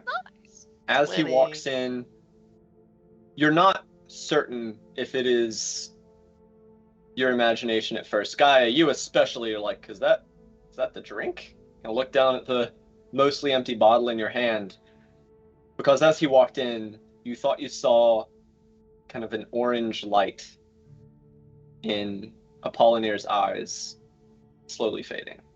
By the time he makes it to you, it is gone. I message Apollinaire. Say, are you good, my friend? Of course, I'm fine. Why did you ask? I have not. I did not step out because I was feeling ill. It's just wanted some air. So many people up there are stuffy. I give you the most, like, full of skepticism, like, Roll if you want. Before you roll, or before you say what you got, Gaia is gonna jump up and just say, "Happy." Hello, Gaia. Hello. Took Alikos y'all acknowledging him for him to realize that Apollinaire was there. So I don't know how that's gonna affect you, but she is gonna start interacting with a pawn there too. no, I think the inside I have, I just rolled a 19. Well, I with a deception of 24. He's fine. He's all right. Okay. I take you, I grab your shoulder, just like lightly, of like, okay, if you need anything. Anything. Happy. Oh my dear, my dear. Do you, Just- do you want I'm to gone. see something new that I learned? What Did you Is that Gaia speaking to Apollinaire? Mm-hmm. I've killed Gaia. What is it that you want? She will grab the golden flower that she's been cradling all night and start to, say the magic words that you've probably heard a lot, and summon a being into existence. Serafina? Happy? This is my mom. And in front of Gaia is a being that is about the same size as Gaia, maybe a couple inches taller, significantly older, significantly paler, with black hair, with one stripe that is the same color as Gaia's hair, and one stripe that is the same color as Hex and Charm's eyes, the swirling purple. She's hovering above the ground in a white kimono that is rippling, though there is no wind. And if you look into her eyes, they are oozing a purple substance that is, once again, similar to Hex and Charm's eyes. And her eyes are that of a cadaver's and are completely blind. She has a rictus smile as well. And around her neck she has a cat's collar. This is my mom. She told me how to do this. Wow, Gaia, I say hello and then message Apollinaire going, should I put Gaia to sleep? I have no idea. Mom, I Please. love you. Too early. What the fuck is that? It is my mom. Tell Mom. Nice to meet you, Miss Gaia's mother. And he Tell holds him out a who you hand, are. but he forgets to put the bottle down first. Oh, God. Oh, She doesn't do anything until I tell her to tell him who she is, and she just says in Sylvan, "Hello, I am Gaia's mother." I don't speak that language. Serafina, that's, It your, is, right? yes, it is Yeah. Sylvan. Yep. Great. I need Serafina, to top up. I'll be right back. And he kind of like heaves himself to his feet and stumbles off towards the staircase. Apollinaire, go get him, please. Yes, Can you- Gaia. can you roll 2 dice and make a history check? Okay.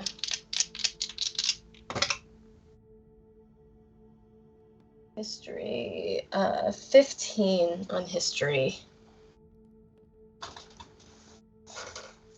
You may have heard of somewhere in the north something that is similar to what you're seeing. With that 15, would it be enough for me to, is it something to be concerned about, or is this just changeling magic? It's a creature that inhabits the north, possibly. Oh, And you great. might have heard of Great. travelers interacting with it. Maybe some of them die. Great. Some of them get out of their interactions with it. Most of the time, their interactions aren't the best. Right. Okay. Okay.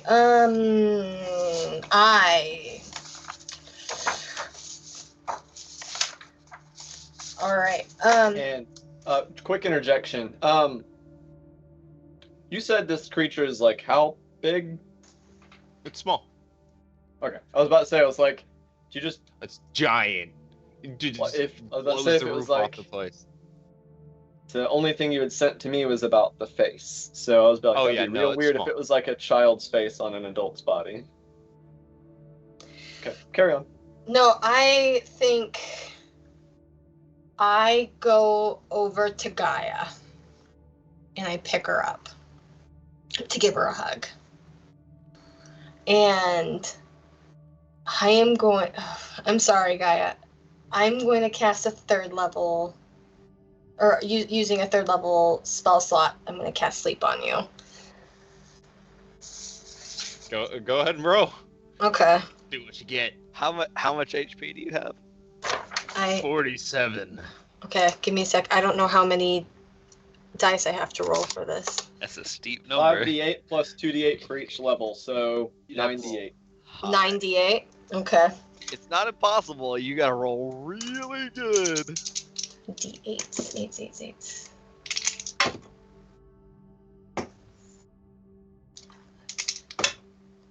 8. Quick question. Gaia, do you have the lowest number of hit points? Probably. Oh, wait. It's just the three of y'all in there right now. Well, two of you because it doesn't affect the casting. Are you Two? sure? Are you sure it doesn't affect the creature? If the creature's undead, I don't think it affects it. No. It's not undead. Oh, okay. It has I'll to just- have, it would have to have less HP. 52 points. It does have less. Holy shit. I was rolling high on my D8. It is immune to being charmed, so it is not affected by the sleep spell, so it would affect Gaia first. Jump to Gaia. But Does. Oh. Oh, okay. and since I'm unconscious, Yep. Yep. So the creature fades away.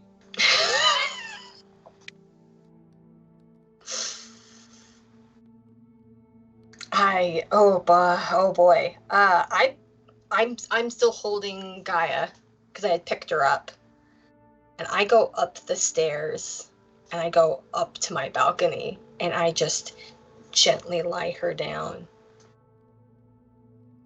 And You go kind of, in. Go ahead.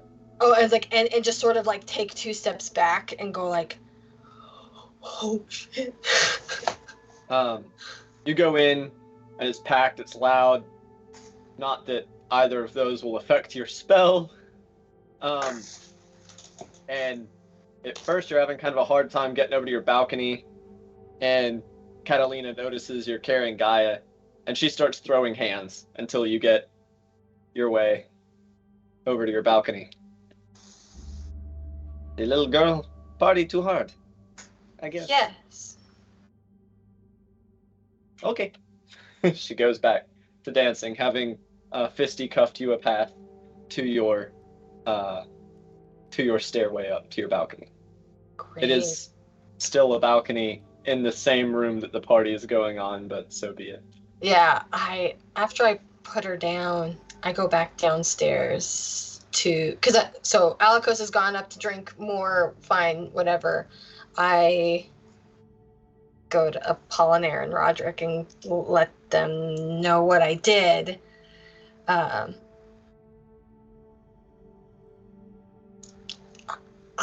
lost for words. I'm fully like I don't know. I don't know what to do. So what, you put Gaia asleep? Cause she did what?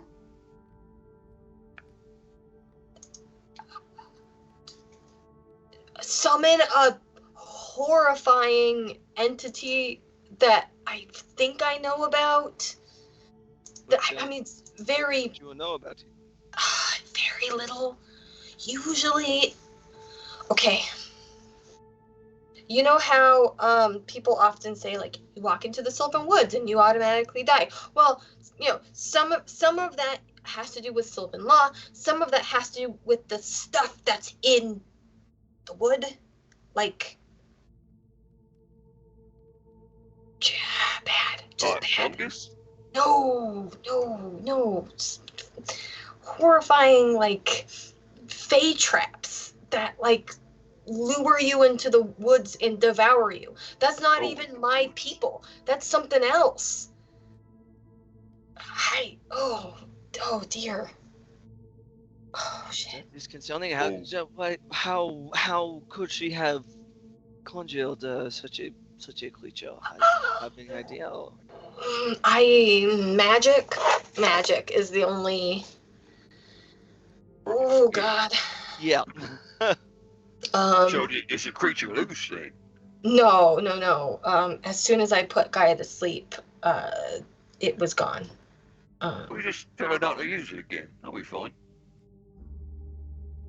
Yeah. Kylie, what was the result of your check to recognize the creature again? It was only a 15. Only a 15? My history isn't very good. That will be enough for you to know that at least the first known existence of these creatures would be from Shira. Okay. I relay that kind of information, and I think at this point is this party just still raging? Oh yeah, it's like 10:30. It has only actually grown since the last time you were in here because you bounced pretty early. Fuck. Okay. Just- So she summoned a thing. You put her to sleep. You went away. You just ask her not to do it again if it's dangerous. Yeah. No big deal. Yeah, we can deal with this tomorrow. I guess for now we just need to make sure that nobody does anything stupid over the course of the evening before we do this mission. Did you relay the fact that it looked a particular way and she introduced it as her mom? I think the way that I explain it to you, Roderick, is I send you a message with a mental picture of what it looked like. Oh. Because Seraphina cannot think of words aside from, like, in Sylvan how to describe this creature. So it's a mental picture message of what this entity was. How you say in your language? Fucking horrifying. So, yeah, that's... God. I think Seraphina's just over this. Over the night. Over... Yeah. Oh, right. So, wow. Okay. That's fucking weird. Do you think that's maybe someone she knows? Because it's also got its little small and stuff. I mean, she said that she modeled after her mom. So, for all we know, it's supposed to look like her mother. So... Nice. Yeah. Alright. Yeah.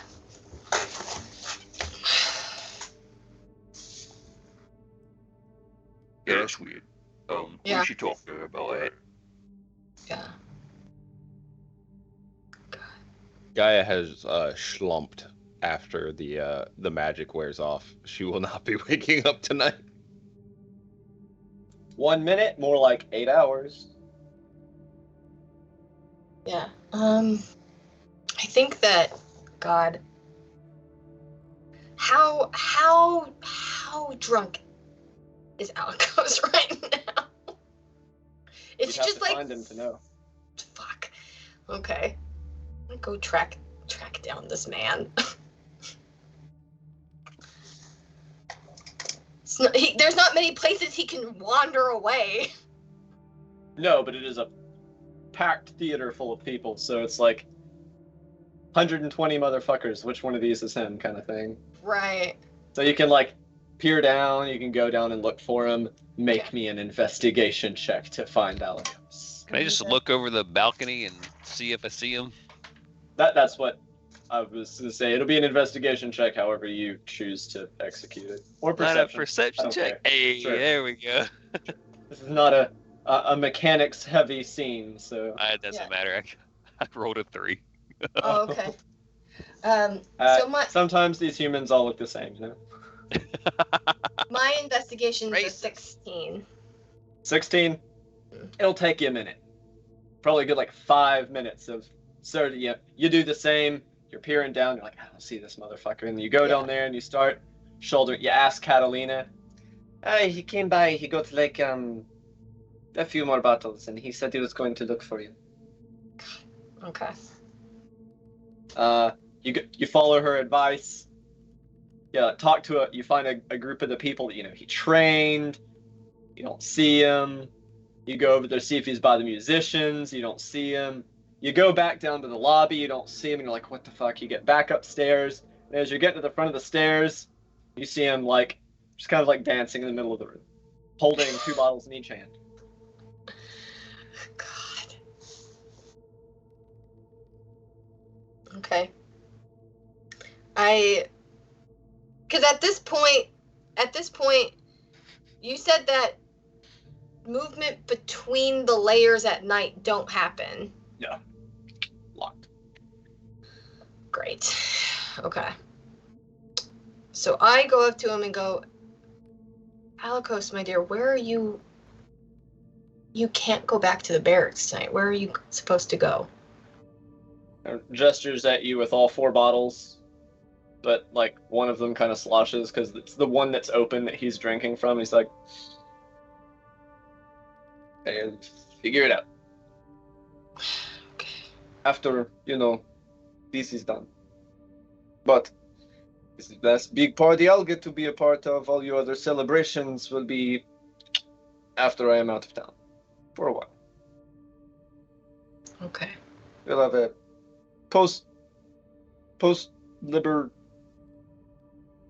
post-freedom party afterwards.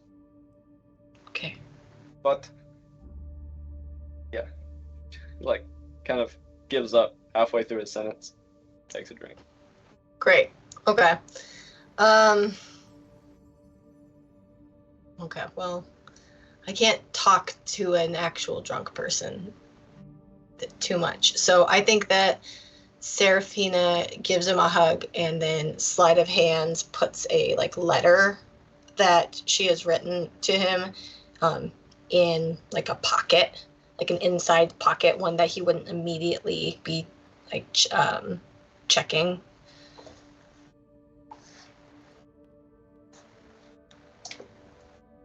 What note are you giving him? I will send that letter to you in Discord. Noted. But my sleight of hand is super duper great. That is going to be a dirty 20, my guy. Dirty 20. I'm not even going to bother rolling because this man is like one singular sheet in the wind. He's not even 3 sheets in the wind. He lost 2 sheets after the 3rd bottle, so. For sure. So yeah, he's just kind of sitting there vibing while you stick the note in one of his pockets. Cool. Okay. Dance with me. Let's Of dance. course. Come We on, can let's dance. dance. Yeah. No, 2 for you, 2 for me. Yes. I grab them Come on. and then Yes, there we go. I sort of pass them off to people behind me. And That's not. Now we only have 2 between us. They're down to like 4 crates over there. we 7, have some 4, hidden. It's fine. something. Don't worry about it. Oh, you've got more hidden.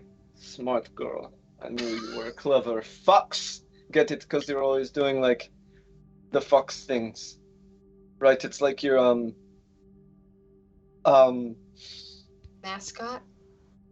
yes, or your emblem. You should get You should get one of those things up north that those the whole theory people they do. It's they like get A pictures tattoo? put on their body. Yeah, one of those. You should get the fox one to be cool. I don't know if it'll complement the half moons that I already have. And Do you have tattoos? yeah, he's seen my tattoos. The like with my dresses, like you can see Oh, your I dress. have Show them. Okay. I yeah. didn't know that. So I think that like the really like low cut in like form fitted ones you can definitely see. So there's like a half moon across her chest and two half moons on her shoulder.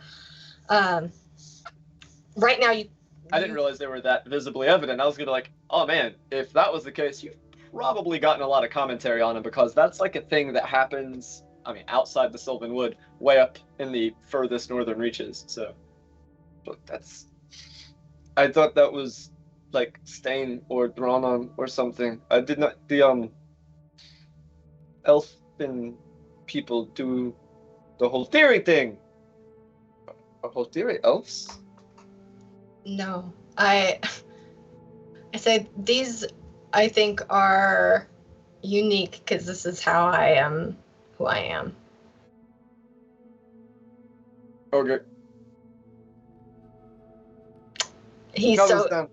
yes, we dance. Oh Lord. Drunk man. Oh yeah, he is. But you know what? He is far from the only person in that condition in this room. For sure. He is but a reflection of over 100 of your compatriots doing No, about the same thing.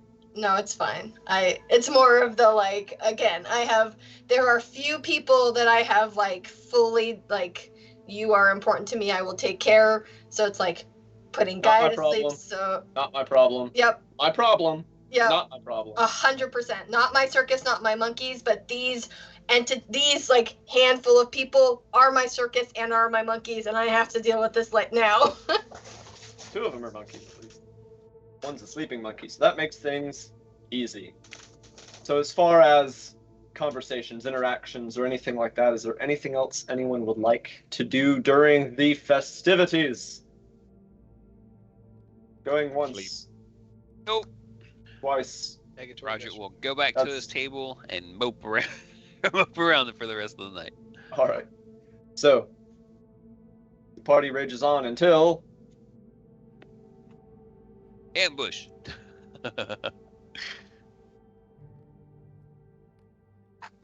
sun up. I rolled a 99 out of 100, so like they just kind of like relocate the ones that pass out either downstairs or like to an unobtrusive place in the room.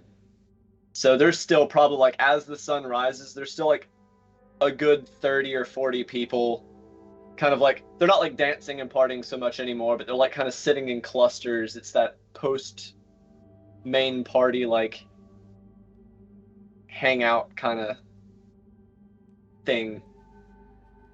In my house parties, it'll be after everyone's done like going crazy and we're all sitting around the fire. So that kind of thing. Word. So, yeah, do with that information what you will. Oh my. They start to meander out / just go to sleep where they sit around sunup. Wow. Oof. They're gonna be big hungover.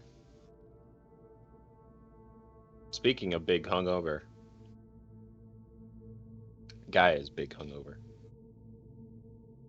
Gaia will be big hungover when she And wakes she up. does not remember anything from last night.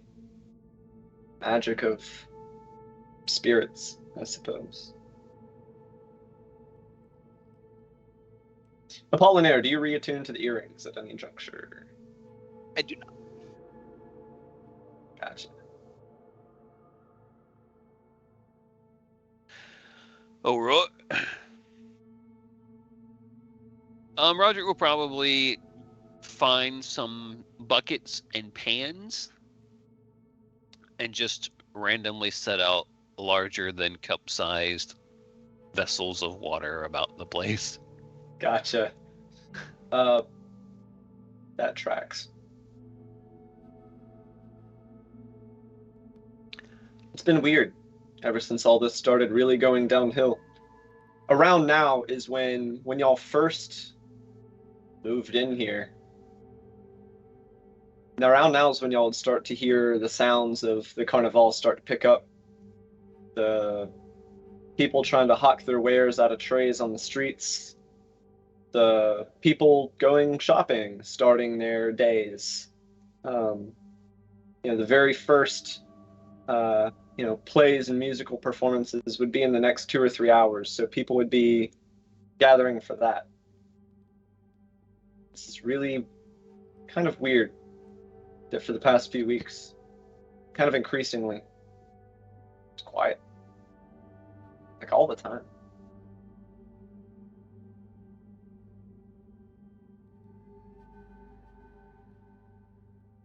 That fucking sucks. Yeah. Well, I guess Roger will spend the morning hanging out and, triage to groaning person and force water into their mouths. And then There's no forcing needed. They're kind of like, give me one. Shoo them about their way. Yeah. It'll be kind of an ongoing process as it is like 7 a.m. and people are starting to go to bed. So Right.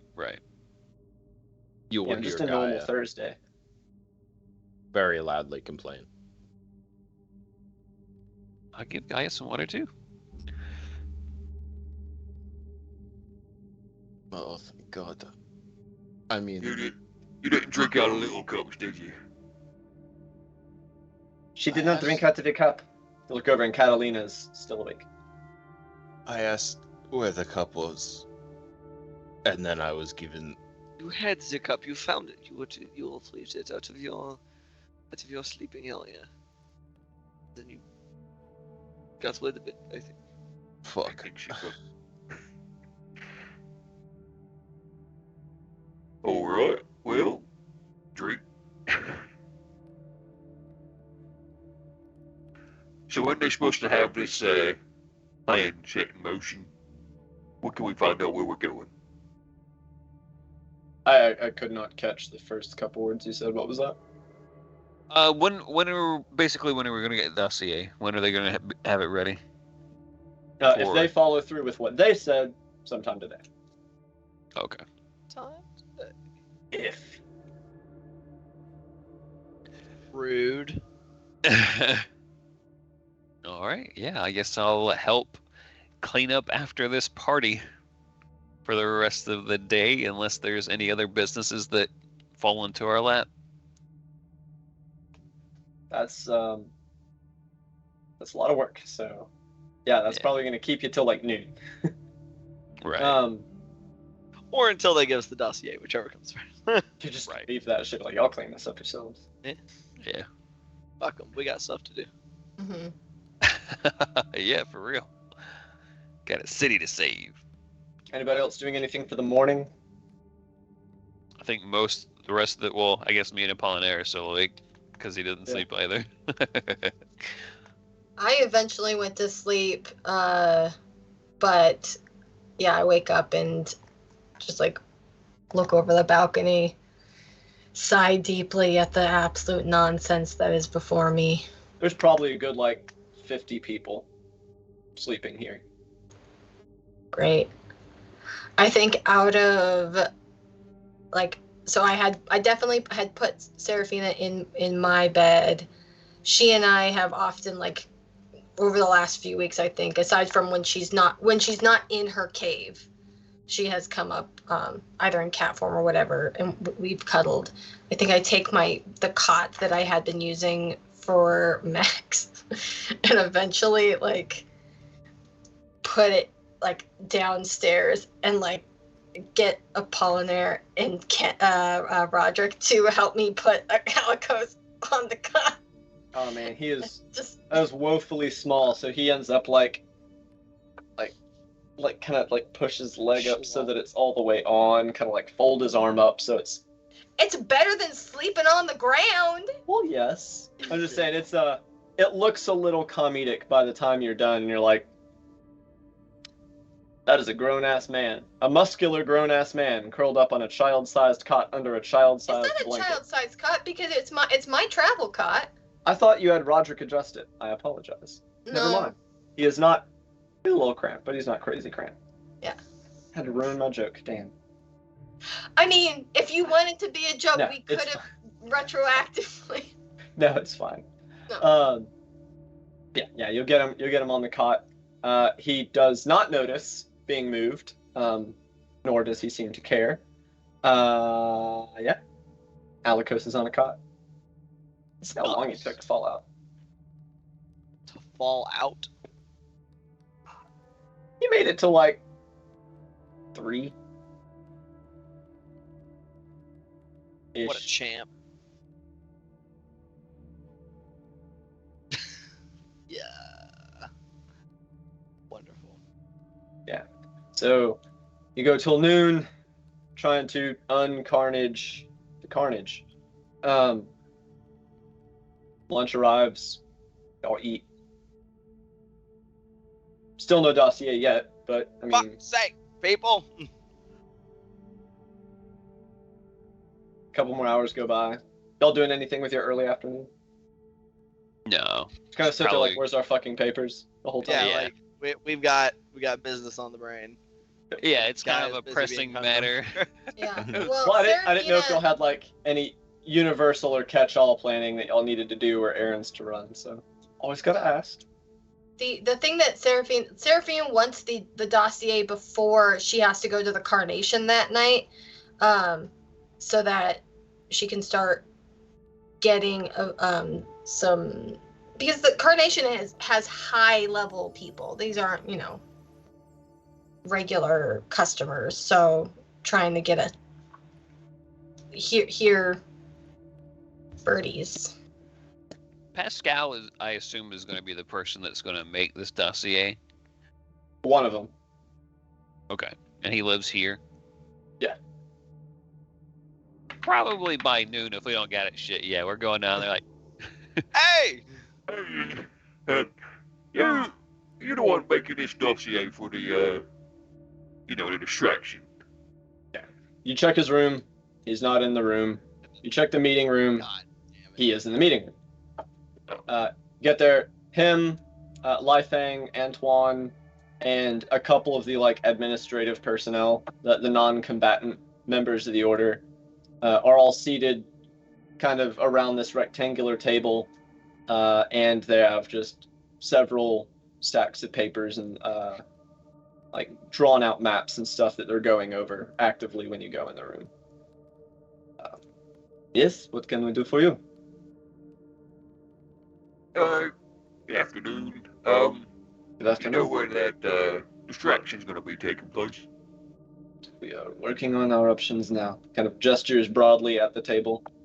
We are taking into account the fact that you have certain capabilities that give you opportunities that we had to account for with this. Would you like to see what we have so far, or would you just like us to hand it to you when we are done? Sure. Let's go ahead and see it now, I guess. Yeah, it kind of scoots over. It's a pretty big table, so they don't really have to make room or anything, but they pull up a couple chairs. You see the stacks labeled for each of the missions. They're working on all of them at once. Trying to figure out, what is this lieutenant good at / known for? What are the troops that are going to be under them going to be best suited for? How many troops should we assign to each task? Do we have any other specialists besides the field foxes that could be assigned to these? I'm mind blanking, infiltrators, or maybe particularly beefy people that could be used to strong arm certain situations, or do y'all have a real sharpshooting marksman that could go to this? So they're allocating resources and see how each thing can be best approached. gesturing at the kind of section of the table dedicated to the diversionary team, i.e. you. Just kind of points at a few different things, a couple of sort of badly drawn maps, just for the sake of reference. So we've looked at a few things. First, personally, I think that you would be best suited to operating in the fourth layer. There's opportunities for chaos in the Mesalete, but they will be less inclined to defend there, I think. Unless the only exception to that would be if you attack the external railcar station. That's how they get their food. Once we eventually lay siege, if they don't have that railcar station, they're going to not have a way to get food in if they don't control that. It is heavily armed, it is heavily staffed. That could be one option. Another option would be the guardhouses, where the lower kind of governing members of the governing body, their leadership for the fourth layer is on the eastern side. So that's another option. Although we are open to other suggestions, those are the two most likely candidates we have now. We have also decided to assign 20 fighters to you. It's not a lot, but with your capabilities, instead of giving you 100, we can redirect those elsewhere. That is a boon to those who don't have your capabilities. If you think you need more, we can redirect them back. Alright. You think you're gonna, pull out all the stops for something happening in the fourth layer? Oh, something happening. Yeah. I thought you said some mapping in the fourth layer. I was like, what? Sorry. No. I think that anything in the third layer or higher would bring things too close to where the other missions will take place, and that could adjust their response times. The fourth layer or outside both pull them further away from the real targets. That is why I thought that those areas would be best. What if we do something in the first layer? You wouldn't get into the first layer. The first layer is the Citadel, and people can't go there. Oh, okay. So the first layer is just completely off limits to everybody, except for like the people who are absolutely supposed to be in there. Yeah, the first layer after everything went down, like if we were going by like military Gotcha. clearance levels, that would be like top secret. So Right. Okay, I got you. Can I roll, and maybe it's a history check, or it's over the last 6 weeks, I have been very keenly trying to keep track of what's going on, like through conversations in the Carnation. Do I get a sense from any of the patrons that they're concerned about, like, of the two that we were presented with, if there was talk of like, oh, we're not so concerned about this one because of X, Y, and Z, right? Like, because if they're like, if the rail car with all the food coming in is not, like, it obviously has guards, but they're like, oh no, nobody's gonna mess with that. Like, well, we're not gonna reinforce it right now, or like that kind of talk, right? Like, I feel like. make me an investigation check at advantage.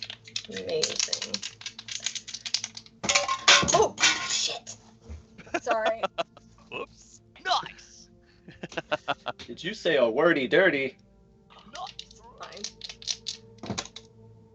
Fine. Investigation. What was the children thing? Dirty 20. Nice. Dirty 20. So interestingly enough, the information that you have gotten, the trying to feel out their perceptions on things, is that they don't think it's going to come to something like that. These habits of raids and skirmishes and kind of getting jumped that kind of like hit and run insurgency is how they view the Order of the Dawn. Okay. They don't see them as a like fighting force, really. They see them as dangerous pests. Right. Okay. So with that knowledge, I go, the best way to unsteady a group of men is to prevent them from feeding their bellies. So I think we hit them where it hurts the most. Let's stop food entering the city. We'll see. They are going to have the railcar station ideally shut down, so we will achieve that regardless. Our goal here is to see which one they will respond most aggressively to. 300 soldiers instead of 250, that kind of thing. Right. Okay. Which you could still be correct. Because if things go as planned, they will not know about the other attack, so they will see this as the attack on the rail car that feeds their bellies. So that point can still stand. But regardless of what happens there, that rail car will still be useless to them. Right. What we can do if the goal is to make sure that they are acting hastily and in panic, we have a week. If we make some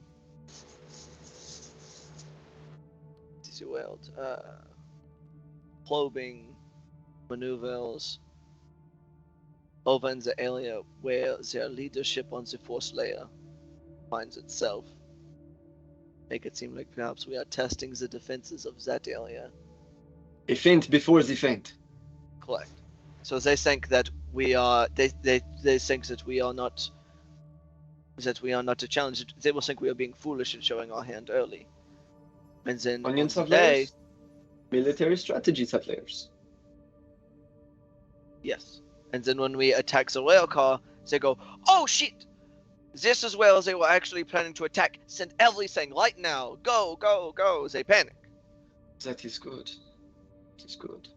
Because even if I know that we have plans to disable the rail cars higher up, but having multiple places, especially if they think that we're trying to make it starve them out, because they can barricade themselves up in that first layer all they want, but if we've cut off the food completely by destroying the first the furthest out station, the people who have lived in comfort now see fear. The one thing we must be careful of. We can siege them. But there will have to be a final push, because if we sit here and try and starve them out entirely, they will receive reinforcements and we'll find ourselves fighting on two fronts. No, right. No, that's what I'm saying though, is it's like if they think that, as Apollinaire said, we feint, make them think that we're going after leadership in the fourth layer.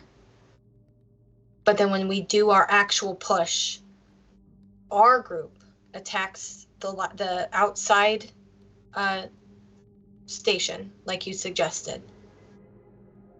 It shoves everybody down there. And then our other allies then cut off the station second or third layer, wherever they're going to be going. It prevents the Franzlin from being able to get access to anybody, because that's in the second layer, or is in that third layer? Third layer. Yeah, third layer. Or Franzlin's in second. Fourth layer?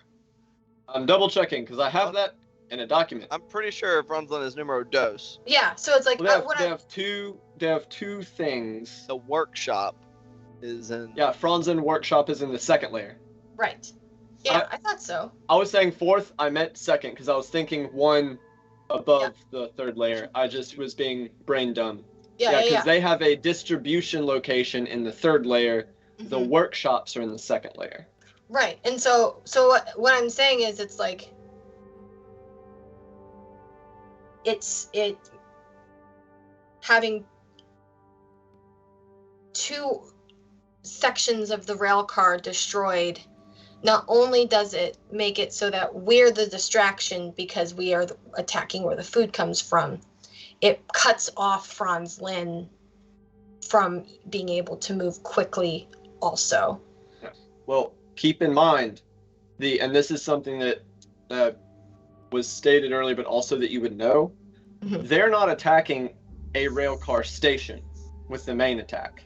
Mhm. They're attacking the control station. Oh, Once okay. that control station's taken down, there will be no functioning railcar. Oh, well, so then that works even better. Yeah, That works so even basically, better. technically, y'all destroying this outside rail station is redundant, but the trick would be for them not to know it's redundant because they don't know that the control station is actually being attacked. Yeah. So I think that's it says, so let me get this straight. Step 1. Posture. Feint. They believe we are attacking the control center, the governing forces there in the 4th layer. Their local leadership. Step 2. Your full frontal assault on the external railcar station. They freak out. Oh no, that was a feint. This is the real attack. Send everything. They commit as much as they can spare. But that was actually a double feint, and at the same moment, we attack all the other targets. Their forces are now wrapped up in combat with you, and additionally, are as far away as possible from responding. So even if they do manage to get some to break away from you, they will have a travel time in which our other forces can achieve their goals. correct. And if we can rally the people to not that I want to put innocence in the midst of this, but if they can see that they are outmatching the force, it's amazing what a woman with a cast iron skillet can do to somebody's head. Just keep in mind, you're going to be greatly outnumbered. I know. Because we are trusting you with a smaller number of soldiers because of what you can do. Be careful. We will. Realize there is a good chance the knights will be involved in some degree. I don't know what it is. All of our intel comes from the Alton leadership, but we don't have eyes and ears inside the Church of the Circle. I don't know what they're thinking or what they're going to do. It is a chaos factor.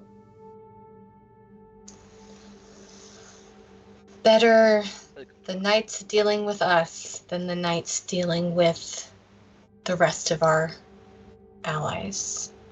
This is true, but because of your gifts, they also have a hand against you that would not necessarily be as much of an impediment against most of our mundane fighters. They are still they are still very skilled. Still very skilled and dangerous, but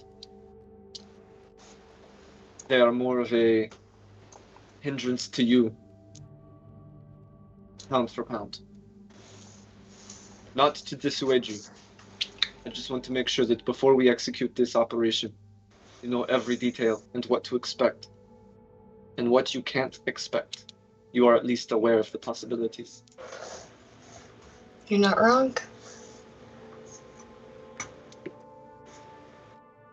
Thankfully, it is our goal to bring as much of their strengths as possible in every meaning of the word, all of it. The final discussion with Alikos before he left yesterday. Kind of, shit. Valentine looks over at Antoine with that kind of like left. Valentine was at the party. But Antoine's like, the last decision before he left was 7 days, now 6 will be the operation. They are going to prepare everything on the 5th day from now and depart at midnight. They will have some excuse that I believe Spiros will concoct. I am not part of his circle. When the sun rises on the 7th day, though, and there are no Karothi soldiers, they will know something is up. So if we do not act quickly enough on that 7th day, we might lose our edge, or at least arouse more suspicion. I mean, wouldn't it be better if they were more on edge? They wake up knowing that their pants are down, and then someone comes, messing with all their stuff. Would you rather attack a man with his sword in his sheath, or with his blade drawn? I mean, if you're being a distraction with his blade drawn, yeah. If they are already on edge, they are more likely to react quickly. They are also more likely to hold some troops in reserve if they already know that some mischief has happened. We cannot give them time to think. Alright.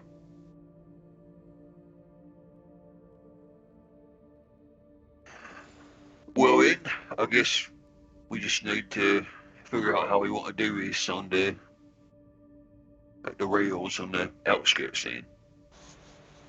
We have to How long find you- some way to get you and your troops outside in time to prepare for this. Past all of the guards, 20 armed men and you. Alright, yeah, well, I might be able to work on it a little bit. So, we'll see what happens. And of that special product you had asked of Hassan. And he takes out a brown paper wrapped package tied in twine. Hands it to you. Hosan Asayesh was the Zoridi council member. So. Yeah, I'll pop it open and see what's inside. There is a heavy hooded cloak of a material you do not recognize. Interesting. There is a small note. Oh. What's it made out of? Note, like Yeah. really, really, really fine, like vellum writing paper, the kind that like super rich people write on. Okay. I grab it so that it doesn't Hey, burst thanks. into flames. Appreciate it. It is in elaborate, like borderline calligraphy script. Note from council member Asayesh saying he had remembered your discussion in the past weeks about how the very flame that gave you life and power could sometimes be a little bit of a burden. And that this was made of Zoridi materials that are flame retardant.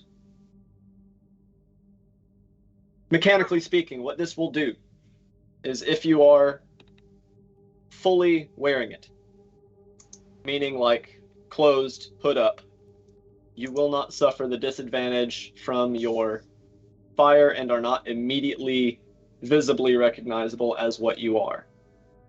However, you cannot have anything ready, no weapons drawn, can't cast spells with it on, Right. etc. And it will be a bonus action to don or doff if you try to don or doff it in combat. Gotcha. All right. It's a supernatural, non-magical item. Okay. Or I think if we're using 30 terminology, it would be considered extraordinary. Right. Extra. How thick are the walls in Griffin? Each one of these perimeter walls.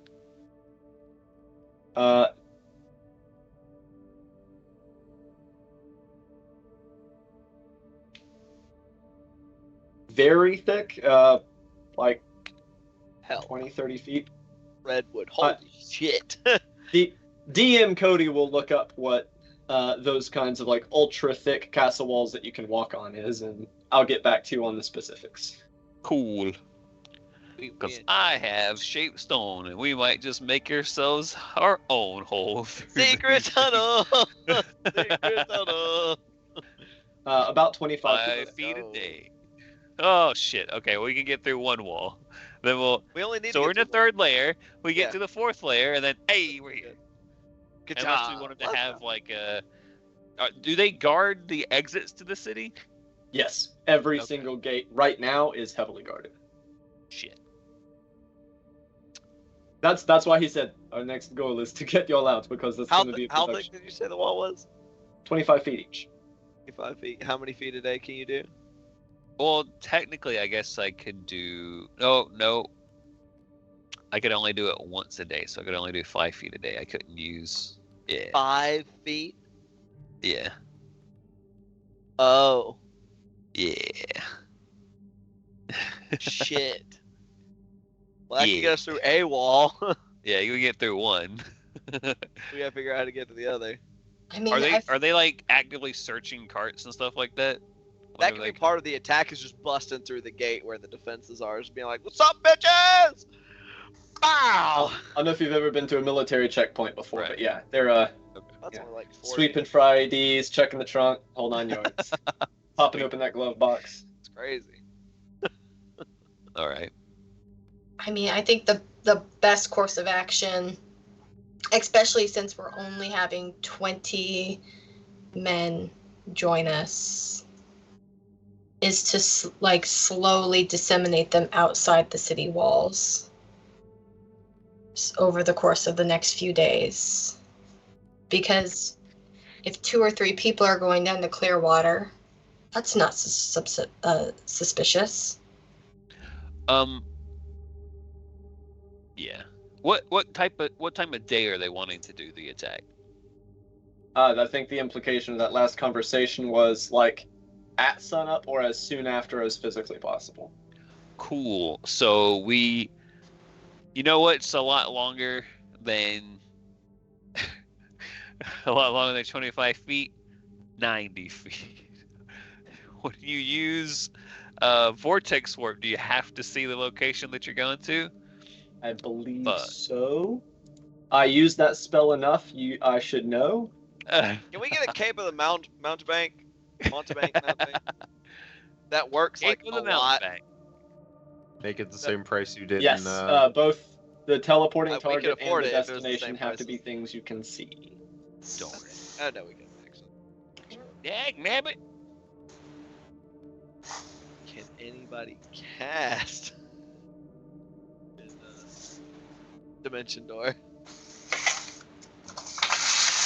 No. Again, the difficulty is not to get the people out.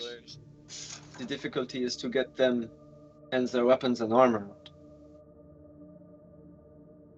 Catapult and just launch it over the Nobody will know. Somebody just yells, "Ah!" before it hits the ground each time. They'll never notice.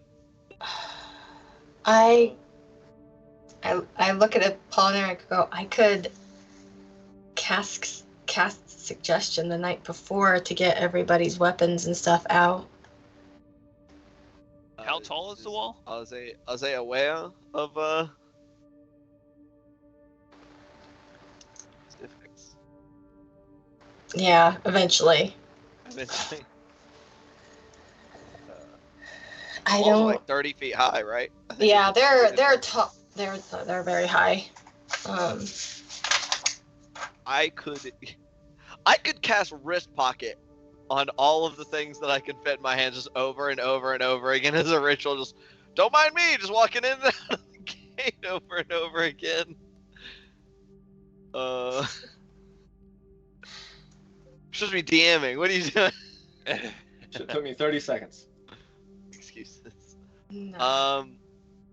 Alternatively, I can cast Charm Person at 4th level. That's 4 people I could hypothetically charm all at once. There are more Like- than 4 guards on every gate, and you would know this because you've seen it. Fuck. They've got about 10-man teams manning each gate. How far would the gate be from our objective? The second one. Oh, the gate to the city, like the main gate. Correct. Yes. Probably like 700 or 800 meters.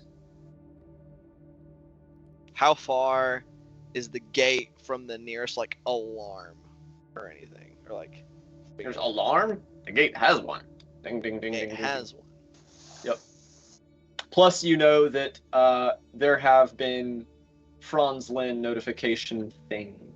You don't know the details of their workings as security has gotten tight. So, where would would the closest means of reinforcements for that very front gate be? Like, how far would they be from the front gate? Probably no more than a quarter mile. No more than a quarter mile, but farther away than we would be from the gate to the rail car place. Because every layer is so big, there are multiple like little mini garrison mini buildings. Right. So just to clarify, I'm saying, what is are we closer to our objective from the gate, or are reinforcements closer to the gate than we are from the objective? I hadn't worked out that specific yet. So dice down. Show me the math. Yeah. And no, here's what I'm going to do. I'm not going to say high or low because I know that 3 of you are going to say high and 1 of you is going to say low.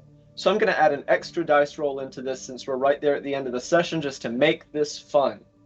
I'm going to roll a d4. If it is 1, 2, or 3, it'll be high. If it's a 4, it'll be low. And then I'm going to roll.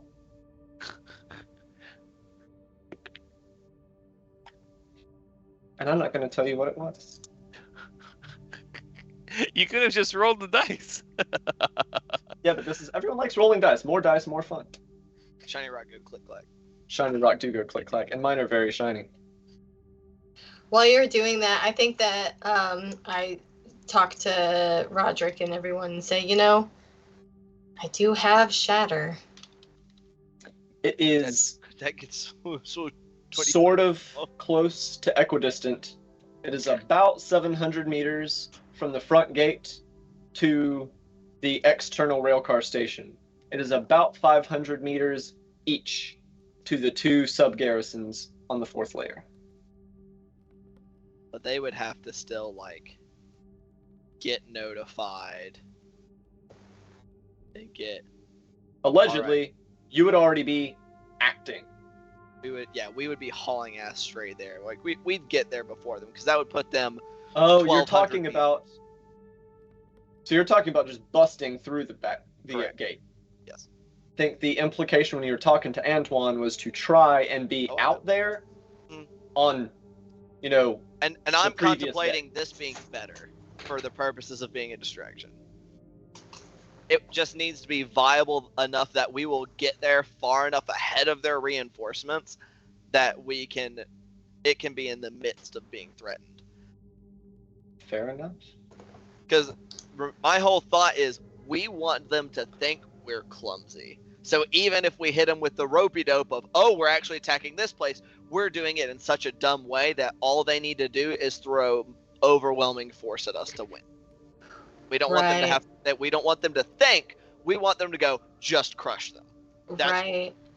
Right. Well, and if we have our forces outside waiting for our basically signal of us busting through the gate, because I'm thinking about this. I can I can blow up the middle of the gate. We can run. Go ahead. No, you go ahead. Finish it. I was going to say if we have everybody's weaponry, if they can get their armor out with them, we can be dragging their weapons like a bat out of hell. And like you said, Apollinaire, make them think that we're clumsy, that we're messy, that we don't know what we're doing. But in reality, we have them right where we want them. We need them to know that we are attacking in force. So Yes. Right. we need our troops to be coming with us through the gate, not hidden anywhere. The one thing that I We think want that we should keep in mind Everything. is that each of the gates is guarded by a battery of great bows. DM, quick question. How fast do these trains move? They're coming in on trains, right? Like actual locomotive things, right? Yeah, they're not powered by like coal, but yeah. Right. So they are on tracks. Yeah, powered by. And how fast do they go? Ram it. About Captain. 8 to 10 miles an hour. Okay. So we smuggle ourselves into the third layer. I'd spend a few days to bore us a hole outside through the wall. We get outside, get some horses, we take over the train, we drive it into the city, and start coming out of the train at the rail station. Also, that was an incorrect answer about that speed. Let me get that fixed for you. Okay. Faster, right? I want ramming speed. You'll really catch them with their pants down. They're like, the food's, oh my god! But the thing is, we don't want their pants completely down. Sure. We need them to have time to react. Like, not too much time, but we need enough time that they will try to converge on us. Sure. Because we don't want them to think, oh shit, it's already lost. Just turtle up. We want them to think they have an opportunity to stop us. Okay. That's just my thought. No, I agree. So, Yeah. about twice that, about 20 miles an hour. Oh, okay. That's a little 'Cause- harder to catch on a horse. Because our goal, remember, our goal isn't necessarily to succeed in actually shutting Right. down the station. Right. Our It goal doesn't is to matter. draw as much attention as possible. So, what Antoine was reminding you of, the great bows, those aren't the rotating crossbows. Do The we know great where bows are those- the where those rotating are stationed? ballista. Yeah, do we know Right. where those are located? 2 at every gate and 2 every 100 meters of the wall. Or 1 every 100 meters of the So wall. are they just like, are they up high above the gate, or are they like on the- stood at the thing? Okay. And I the- doubt the they're wall's only about aiming 30 foot inside high, the right? walls, though. Huh? I said I doubt that those ballista are aiming inside the walls. I mean, not initially, but they're on rotating pedestals. So. Thunk, thunk, thunk, thunk, thunk. So the wall does one of these. Hmm?